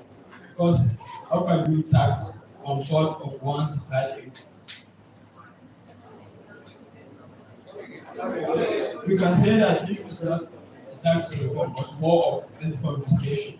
Because how can you tax on father of one's high income? Thank you very much. So,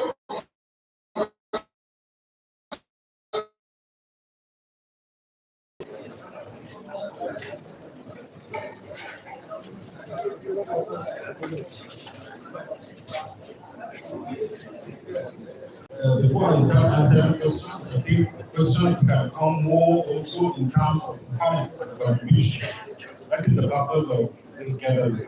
We can share knowledge, we can share opinions, we can share perspectives, so that we are all enriched. The first question, whether I'm a socialist or I said socialist.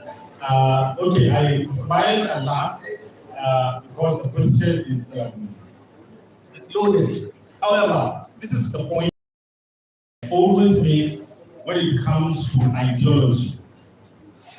You see, never accept anyone, and I have never accepted, to tell you that there is only one approach to development.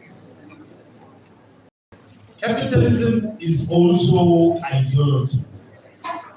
So, to that extent, there is nothing wrong with that alternative ideology, be it socialism. And if you are enlightened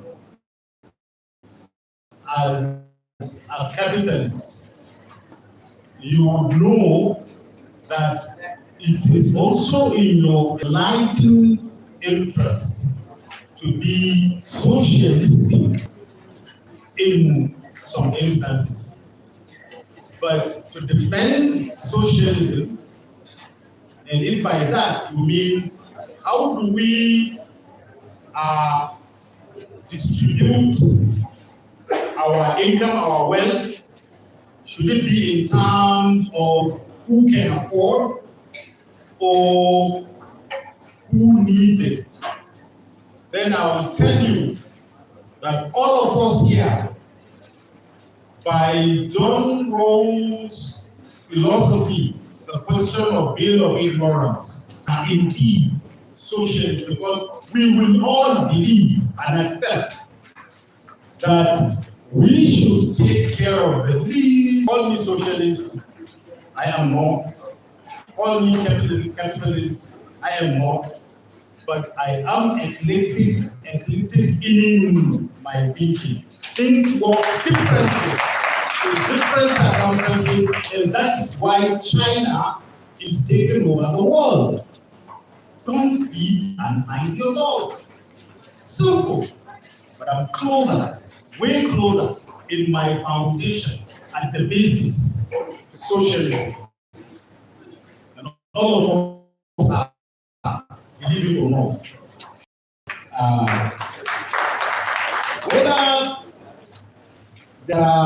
Whether I concentrated on benefits, whether I should be more positive, I'll take you back here.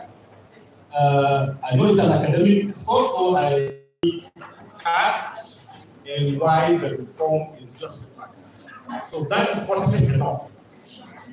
Why should I focus on the positive when Oyedele is there talking solely about the positive? So if you all don't go to wonder, there is so much positive, including lies and propaganda, out there you can read. Very few, I would call it objective, alternative view that the proponent may not like. Think for yourself. Profiling, okay, ICT consultant, I understand. You see, do you think this is okay? Let me even make this point very clear. You see, how does China make it? How does it develop? Because there is nobody among their politicians or people among them who can influence and stop China from progressing. Nobody can hijack the government to serve a personal objective. Now, we started TSA, now we are talking. We started TSA how many years ago? Why have we developed the capacity to handle remittance? Why do we allow somebody to take part of what is taken from me? Why? Every penny you pay government, someone is taking it. He's an expert. Let him go and consult for the private individual. But allow government to make progress. If you allow technology, when you are not ready, it is this paper, it is that educational paper. If you allow them to start when we don't have the capacity, they will not, the interest group and lobby will never allow us, I mean as the government, to develop the capacity to remit tax, to assess tax. They will always be the one to do it. Forget, and Nigerian Revenue Service will be revenue service without capacity to, like it has happened in Lagos since the 1999 or so. Lagos has not developed government capacity to take care of its tax assessment, collection, and all those things that private companies still doing for it up to now. So it's not saying technology, allow consultant. No, don't allow consultant to prevent government from progressing. The worst thing ambassador did to Nigerian bureaucracy, civil service, is when he introduced what they call consultant. So you have a director in the civil service, you throw them away, you don't do the work, this consultant who comes and do the work, the consultant will come with his computer, he will do his work, they pay him in dollars. After he's done, he carries all the record and everything, and the knowledge he has acquired, and leave, and the civil service is left without knowledge. I was a consultant for government, and I know what we have done, what I did in my capacity to prevent that, even in that. What I'm making is this: government is government, and the bureaucracy is the engine of government. It's only when you have a capable bureaucracy that any policy government makes can succeed. And then if you're looking for continuity of government, so we are visionless. No, we are not visionless. The transformation agenda of Jonathan was there, but it was managed by consultants. So when they left the government of Jonathan, they left their computers. So when those people took over, they are starting all afresh. So the vision of Jonathan in agriculture, the data he has got to pay subsidy directly that was working, all gone, the consultants. What are we talking about? They are called group interest groups, right? Interest groups. They only destroy government. So profiling in the sense of all those things, that's fine. But in terms of my financial capacity, access to my bank account, if I am profiled, I am not exposed to one, the EFCC. I am not exposed to two, the police officer.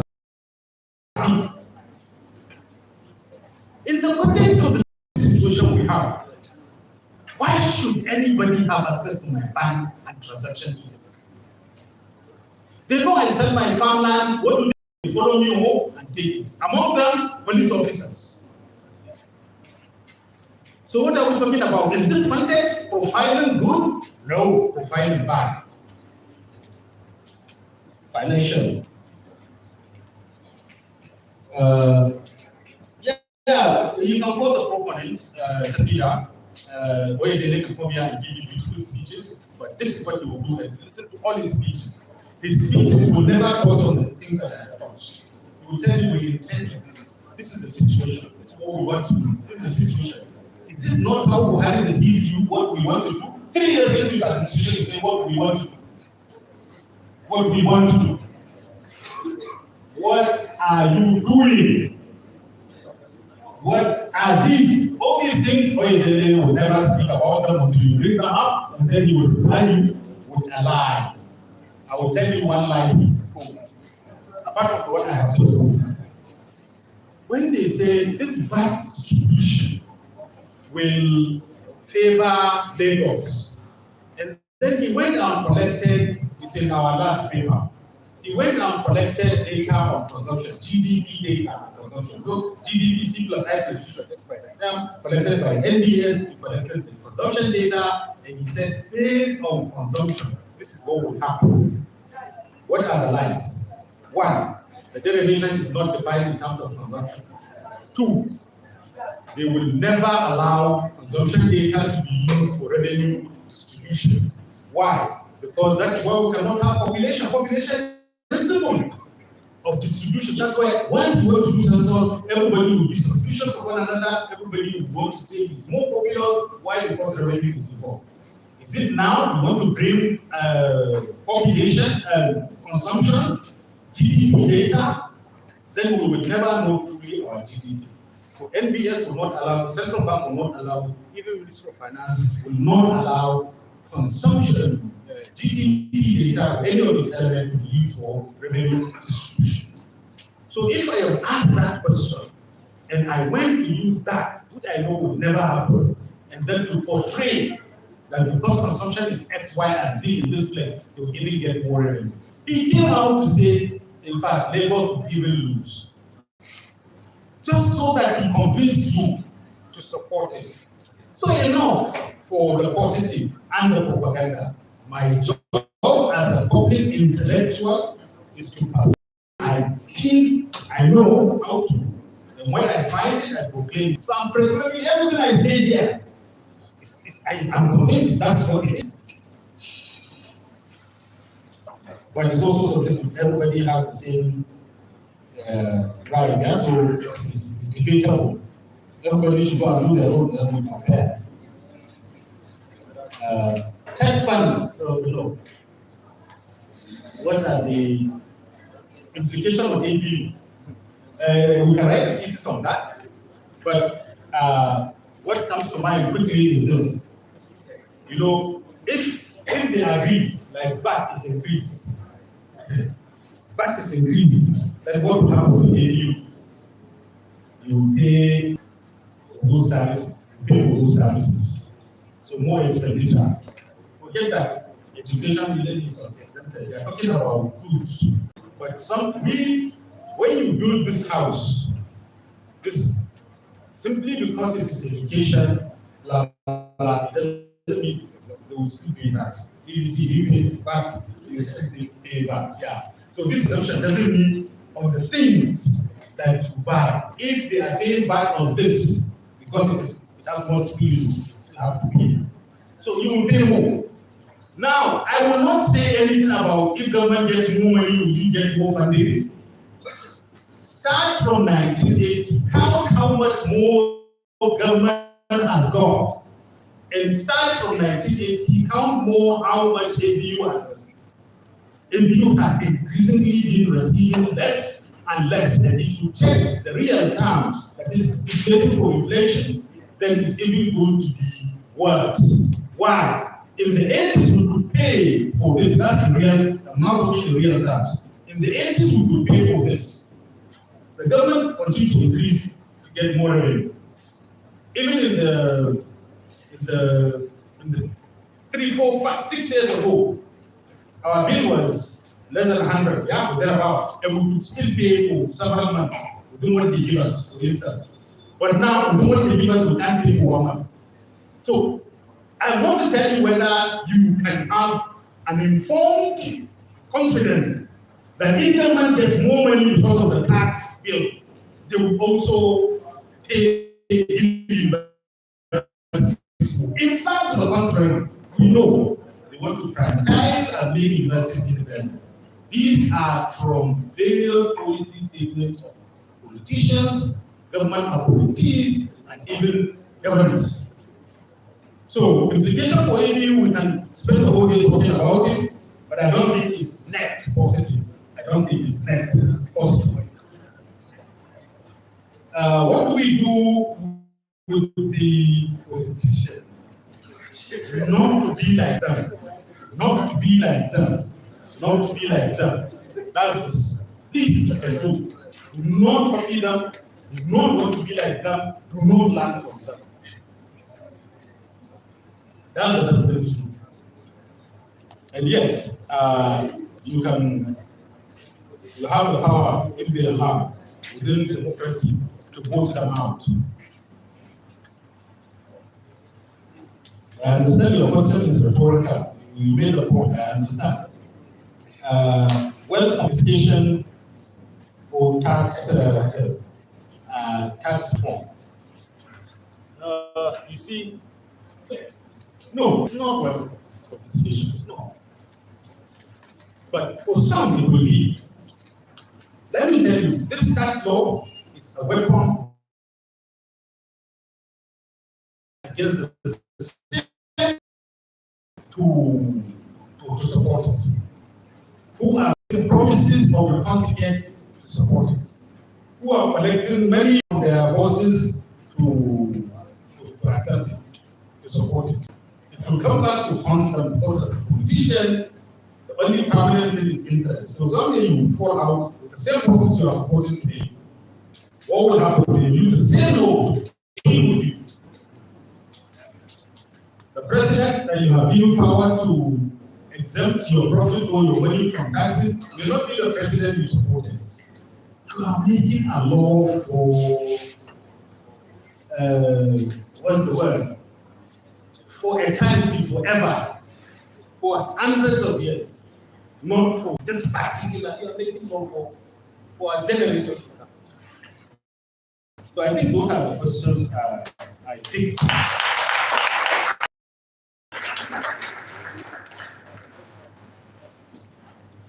Thank you very much for those very elaborate responses to the questions.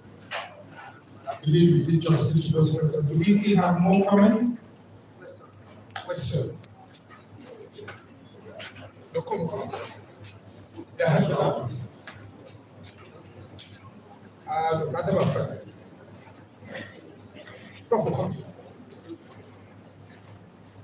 Thank you for the opportunity, sir. It's just a little poser I have for the presenter, and then the supporting challenge as a fallout of the perspective of one of the students. Sir, talking about the consultants in Nation 1, precisely. We know that these employments in Nigeria are not necessarily done the way they are. Probably we always see that elites whom their children make them come back. They get disappointments, irrespective of whether they can deliver or not. So when it comes to doing this kind of things, they cannot do it. So the only way to move forward is to have these consultants come and do the work. They get and be owned by in process. You call yourselves content creators. What do you create on the internet? You push out videos, okay, where Americans are taking this case over. What are you doing? So like I said, it's a supporting challenge I have for you. Social media, a very large extent, is now. So how many ideas have you pushed forth today? I'm challenging each and every one of you to just the kind of attention you get.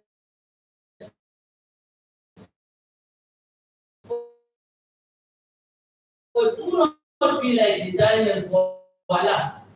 Don't go out to tell these issues of you graduating, staying 10 over years or more years without getting implementation. Thank you very much for those. I'm sure there are questions.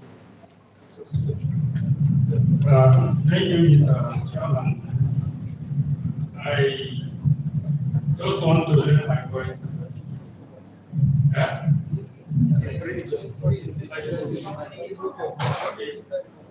Okay. Just want to learn my voice on pushing this idea of so that people, especially the ordinary ones, will get to understand content. Honestly, I should commend the Faculty of Social Sciences and this lecture. Before now, I limit myself by really to about negative aspects. I think more faculties should come up. I want to say that my faculty of arts, proceed this publicity, issue. I think the faculty like law also coming so that we prevent these people, politicians, from imposing this law on us. We actually don't have representatives. Okay? They claim to be our representatives, but I mean the lawmakers and those in the executive. They are only representing their own interests. Yes, there may be one or two people that can do it, speaking up. But how far can we go? So I think it would be a good idea that we let the public know about the negative aspects of this thing. And I think by that we may be able to defeat the bill so that will not see the light of the day. Honestly, there are so many things that in bill that would impact on this, which we shouldn't make it. Thank you very much. I believe sectoral perspectives will be welcome. Even those of us with construction background are actually attempting to see the implications of the bill on the construction sector. And I believe all sectors of the economy and society actually look at it more critically than there are things generally the economy will not be able to see. There are sector-specific experts may be able to see. Thank you very much for those contributions. Thank you very much. Mine is question. The question is that so the presenter actually traveled to concert and to show the for public here, which he is supposed to be the other way around. Now my question is what is the way forward? Thank you.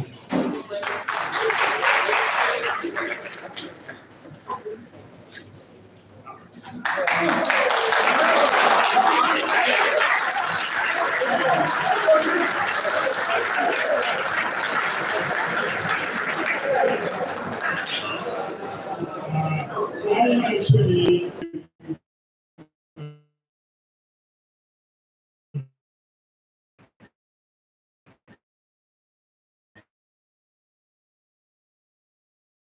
is considering going and my question is this. It's actually a question. It's actually a question, but rather an emphasis. We'll have to think in between the lines, not just as individuals, as public intellectuals that are presenting these issues. And make them understand that knowledge should be a consumer, not attached to it. Because the training we are having isn't actually meant for only the university. When you take it from the root, you realize that what we have on ground right from our home, the political socialization and political culture given to us, you understand, that actually has been taking that shape. I am just in the university simply to enrich myself, or rather to make myself and my children, my family, and so on.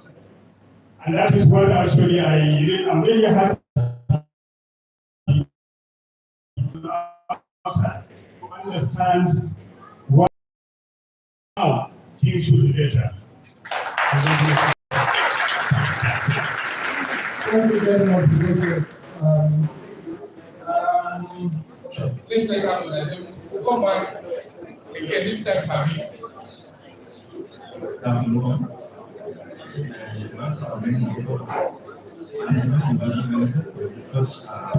Silence. I very recently like want to encourage staff a wonderful symposium. And sir, in your presentation, you have been making point that you're making a valid point saying that you are full paper is that. So how can we reach out to full paper? No, we will respond to this one as they take another round each time.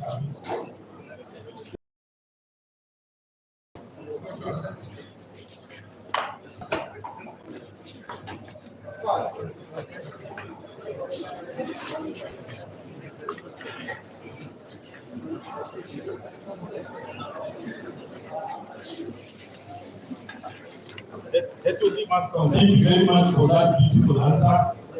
Response to the good questions.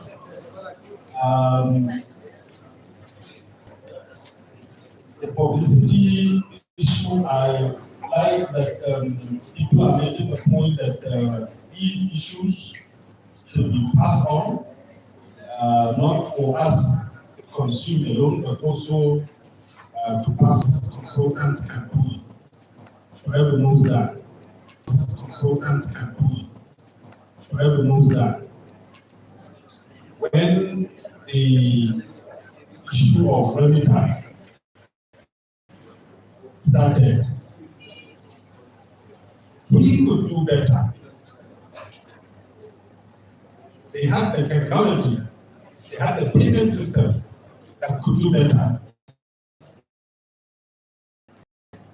In fact, they were even consulted severally by CAD. So they could do it, they had the software, they could do it, they had the capacity. But ask yourself, did you stand a chance of being selected and given that role to play? The answer is no. If they are asking for a consultant for a particular technology, you and I stand no chance. If you see expression of interest is to fulfill all righteousness and comply with the Procurement Act, you're not going to get it. So, this consultants we're talking about, no.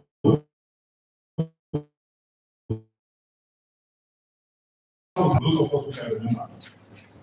We know how they were selected. It's even going to be worse. And that is because there is a company that is the most favored company in Nigeria. Should they want ask yourself if Alpha, the one that is doing Lagos, owned by the president, beats, which other company stands a chance? So the question is not that it's not good for private sector consultants. No. Several other reasons. We are we're a democracy, yeah, but very weak one. We have institutions that are very weak. Nothing is above, if you like, interest of the few. Those people. Way forward. Actually, you ask way forward. Okay, in the last paper we did on this, we made sure that we printed over 2,000 copies.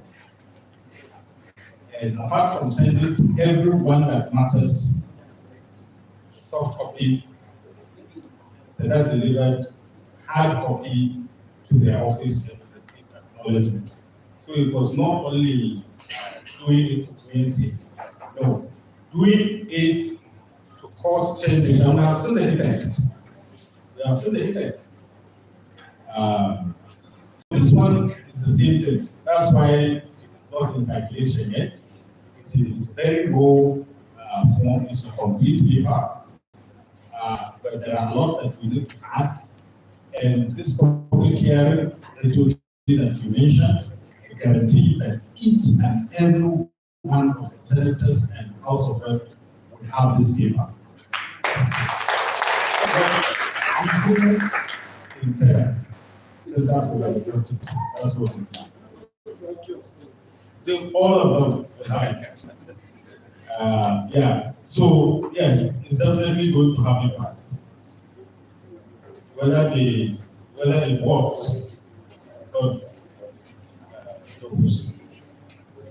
I think these are okay. The issue of civil service, you see, it's a question of chicken and egg, right?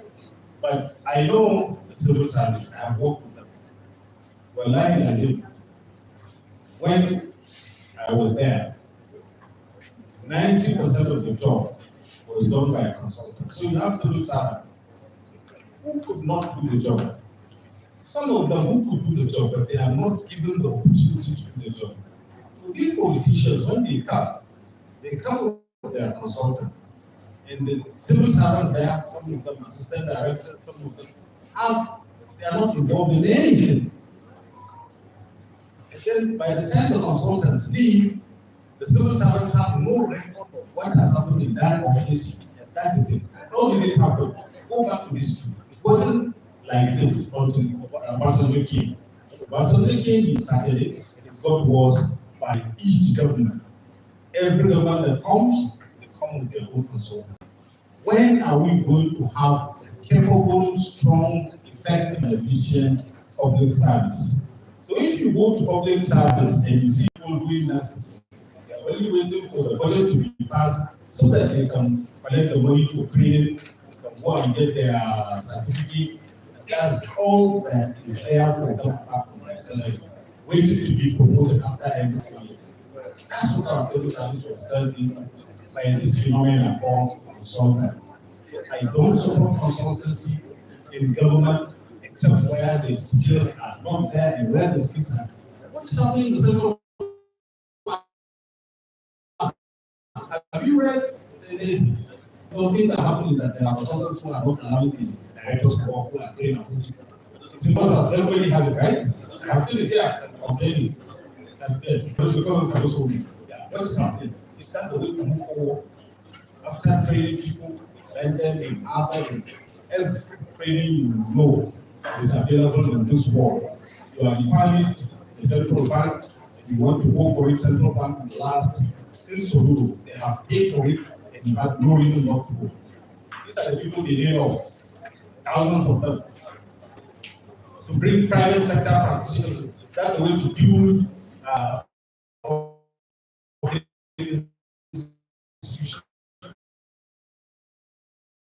I am a consultant, I benefit from consultants, but that doesn't mean because I benefit it is right. It is wrong.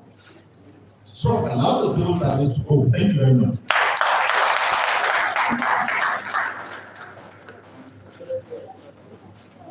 Thank you very much for those responses. We take the final ones now. So, When they are not in power, they will also not be in power. And they will no condition is power. do you get it, sir? I mean, what will affect them after they finish the power, after they done with it? Will they affect them or will be only affecting the masses? Not the elites. Thank you. They will also become masses tomorrow. Whether they like it, I think today they are intoxicated, they think they will be in power forever.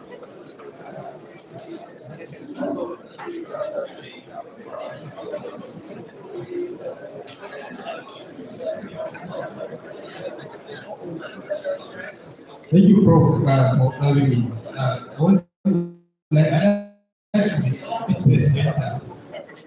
Given that this intellectual discussion is happening in review and the immediate catch main area of our legacy is southern Nigeria, I therefore we represent the north.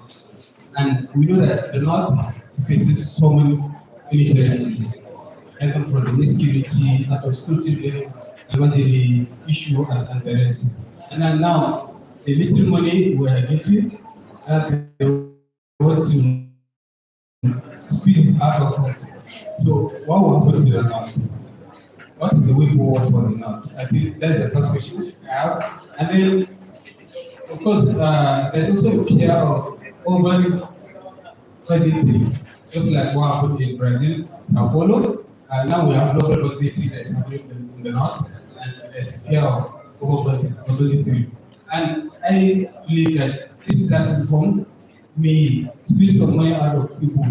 And I'm thinking that whether this can increase insecurity in the north. So thank you very much. Thank you for your question.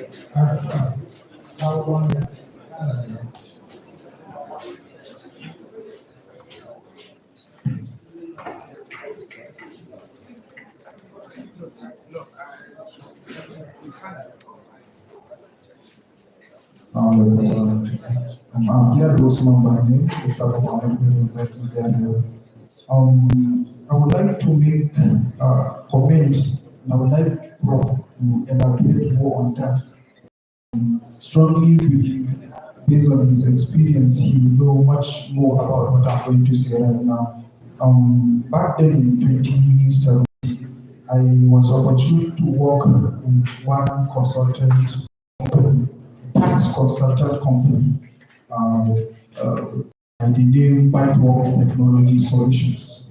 And it was as a result of so many loopholes in the state back then, which resolved the then governor to employ the service of those consultant companies. So one of it, I was opportunity to work with them for 2 years. We have worked all around the states, and we have gotten so many information which really allow us to close so many loopholes that the tax are supposed to go into government net that couldn't be before we came on board then. But so far within the 2 years, what I personally observed with them is the politicians don't really have the political will to manage the tax collected judiciously. Why I associate is because considering PIT, the personal income tax, in there is what they call formal and informal sector. So the formal sector is those businesses that were actually registered with their RC numbers, some just business name and all that. But there are other informal sectors we realize and we interact with them directly in what we call direct assessment tax. So we have discovered so many people that transact business of millions, and they are yet to register. And we have to recognize them in informal sector, which makes government then very difficult for them to realize those kind of business people and put them into the tax net so that government will realize what actually they are supposed to collect as tax from those kind of businesses. So having done all those works, then the then state, I don't really want to call name, we are not here to play politics or something like that, but the state then used to have the monthly IGR of 200 million. But when we came on board, it has actually increased 500, within the ranges of 500 to 700 million. Even put the records of those monies to be in banks so that government will actually have the record formally. So those monies that are being given to them, and we have no option. You know, those consultants are just there for their business purposes. We have to collect those monies, and those part of those monies has business then. So we have to persuade him with very much sweet words, truth and lies, just to take him to bank so that government will have a clear account, clear view of what he used to earn as a personal income in his own business. So just with this recent new tax repeal, we have to go back to them. We need to summarize for I'm not sure anybody is averse that tax reforms are not necessary. They are very necessary. Yeah, actually. And the point is when if you don't present not well on the benefits, but yes, they are there. All the positives that you are well on the benefits, but yes, they are there. All the positives that you are bringing are very necessary. You can see that there is not genuine intention to sustain the advantages that you are mentioning. Yes. Yes. Okay. And that's where these concerns are usually very important. Oh, yes, actually. Then the last statement I wanted to make is those people now, as it is now, most of them wanted to, those we persuaded, they wanted to begin to withdraw their monies and go back to their normal business they do in idle cash. So that one is going to be a very serious issue. If government doesn't really realize, it's going to be a very serious issue because they don't have any enforcement, any law or that will stop those people from withdrawing their monies in the banks because of this policy. So I think, Professor, will have so many more challenges. Thank you very much. Thank you for this.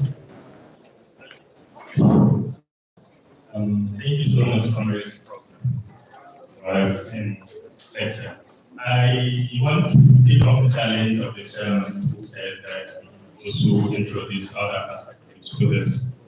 And it is in that light I want to introduce a certain legal perspective that I have actually gotten from the presentation of Prof. And that regards to certain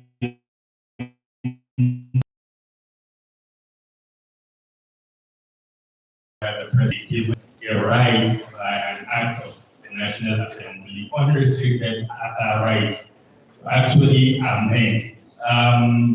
There is a caveat also, I have not read the law thoroughly, but there are two instances here. one is even more disastrous. If it is the case that President of the Federal Republic of Nigeria has actually been given the rights or the power to amend certain provisions contained in that proposed bill, that is the disaster of my life. But again, there is another perspective to this. Perhaps it's regarding because that section is actually talking about exemption, tax exemption. But if it is the case that it's the former, then that is the disaster of my life. The second one is also legal, actually. It's regarding that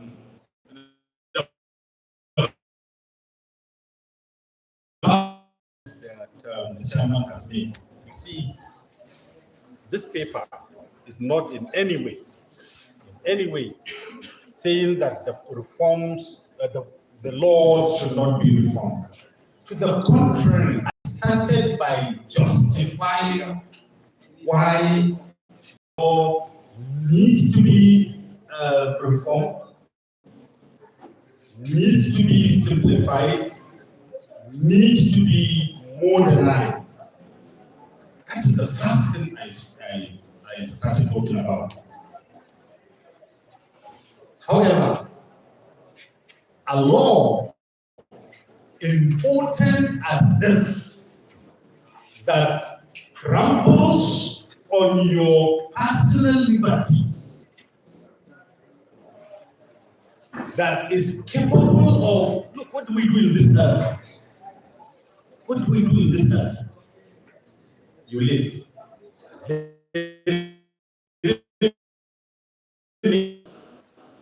Those are the people who read, understand, you want to rush them. It's not the only thing they do in the legislation. Everything they have other things. If you are in one committee, you are also in several other committees. And if one committee is giving job, it doesn't mean other committees are not doing job. So it's not the only thing they do. And you are rushing them through this bill, all important bill. And if somebody speaks, they say it's you. How do they get support from you? By appealing to what matters to you. If I know it's religion that matters to you, the way I come to you is I will say Salaam Alaikum. You know we Muslims. That's how I start as a politician. If you're from the southwest and you are Christian, that is how I go. I appeal to those emotions of yours that are dividing us. So yes, true. They try to create a narrative that it is north versus south, when it is true about states and Lagos. It is all about Lagos, Abuja, Kano, and the rest of the states. That is how the narratives are. That is how the narratives are. That is how our papers present them. The Southeast states know that very well.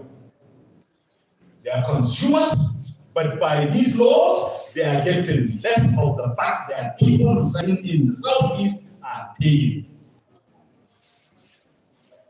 So yes, good, but please allow it, don't rush it, especially when in the history of our legislature, this is the worst when it comes to passing bills in jiffy speed of light. Let me tell you, given their wish, this bill would have been in the longest we made. Only God knows how much effort we make in bringing us to this point of this debate. I refuse deliberately to go and speak with them because I know there was no point convincing them. They will not listen to reason because the president said it will pass. So there's no point. No, none of them will hear reason. The only thing they will hear is politics. So the point is good and well, or what is good about the bill. It suffices me to say we need a reform, but I will not say this is what is good about the report, the reform, but it should be done correctly.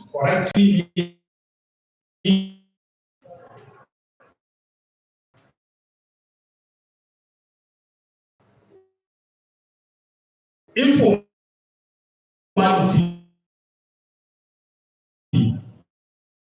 Yes, Gilaro, absolutely. They have increased intake revenue for states without raising the rate.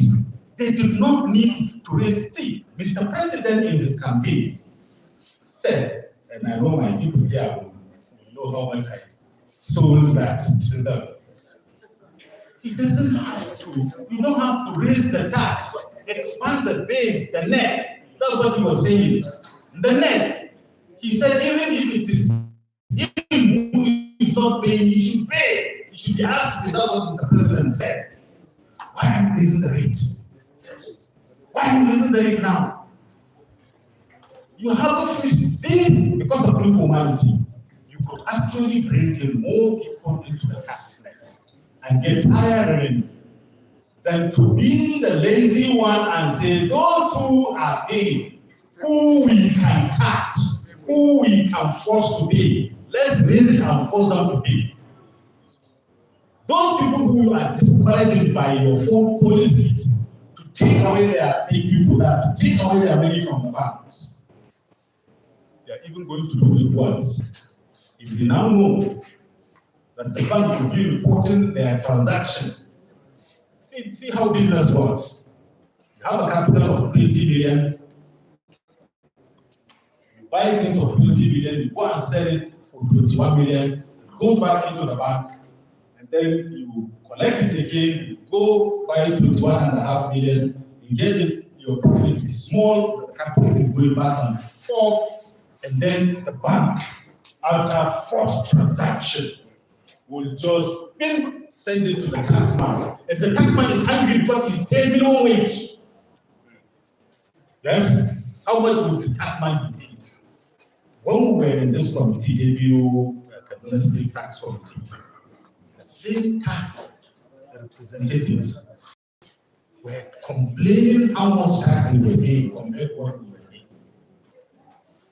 They were blaming us for not going out to the public hearing to make all these points we were making on them from the here when they were doing the law. They were paying, they were blaming us for that. That's just what we are doing now. Nobody is happy. So this hungry tax man now sees your pay, and then it's your capital, and then you just do some assessment, and then he will tax you and say, no, you are paying 25% because you are over 50 million a month. That 25% is more than your profit. It will eat into your capital. And then you have to go and engage, by this arrangement, you have to go and engage tax accountant who you have to pay.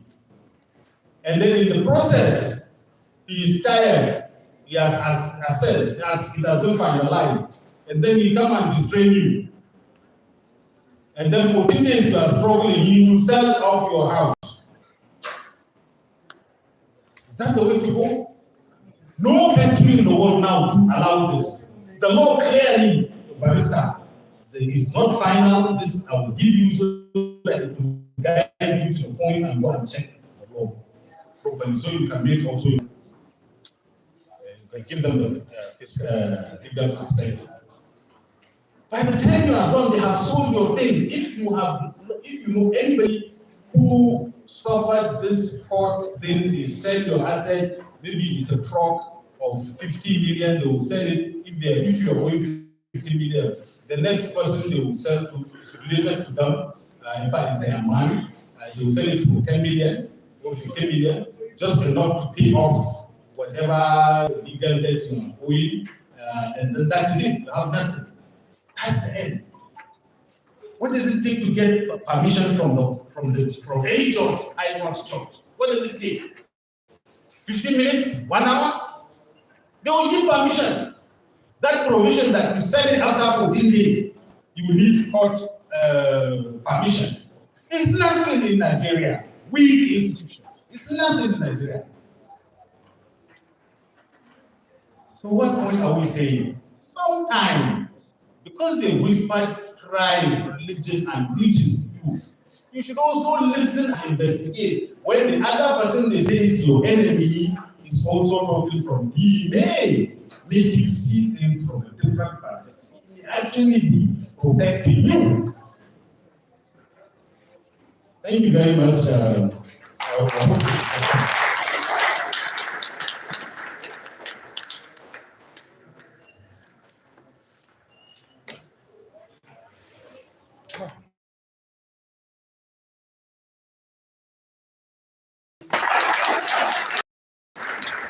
I will take a few sentences on behalf of the Vice Chancellor concluding remarks.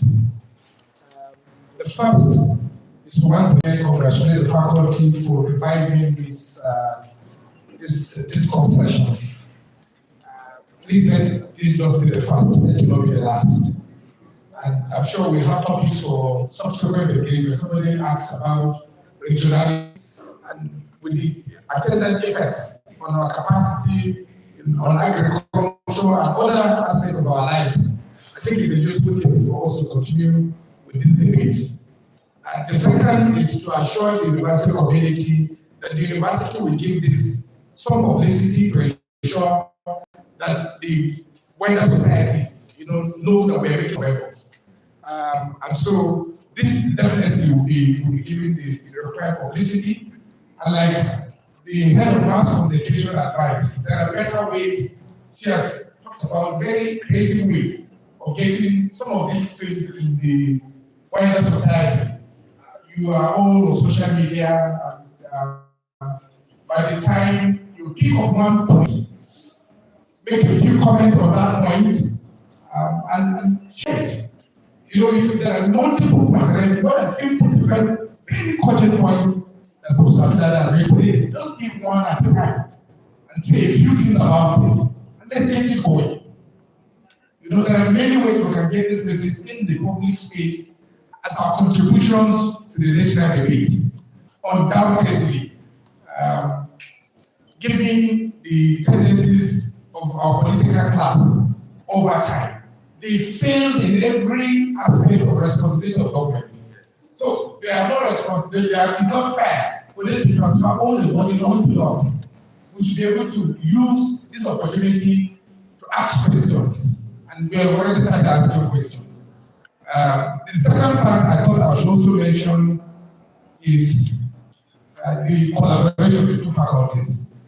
When we're crafting our discourse, we can create discourses that are multifaceted, from even the conceptualization of our idea. So we encourage multidisciplinary discourses, and I think it's important that we continue to do that. Finally, is to thank everyone that has put up time to be able to attend this symposium, and particularly principal officers from other parts of the university. Thank you very, very much. Professor Afenda, keep up the good work. We look forward to refinement of the documents, and the university should provide you with every necessary support to ensure that the message is passed. We are expecting public hearing on this subject matter. I think the university should exercise very key interest in making contributions. And by that, we should be able to all perspectives that we have in the university and ensure official representation of that public hearing. We will lobby to ensure that we have slots to speak at that gathering. I know the intention was to do the more you look, the less you understand. We shall not allow that to happen. Thank you very much, everyone. At this juncture, I think there is supposed to be a vote of thanks by Dr. Shipi Ibrahim. Is he around?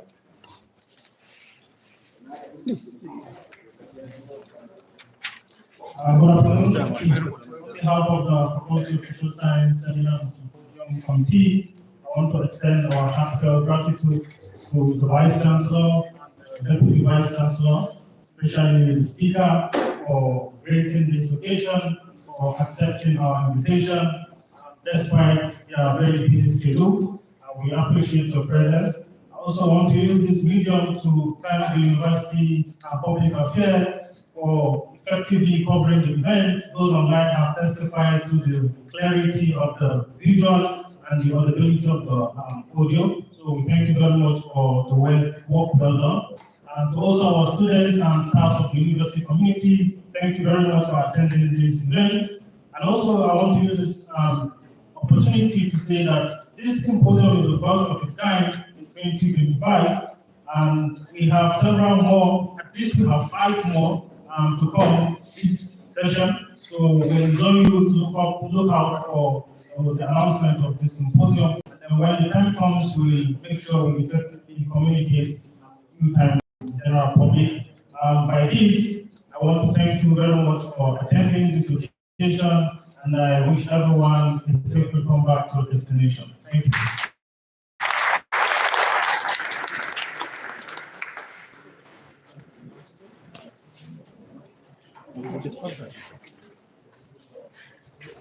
Thank you very much, sir. And you all will agree with me that it has been an educational trip. And I'm sure we'll go back home with something new today.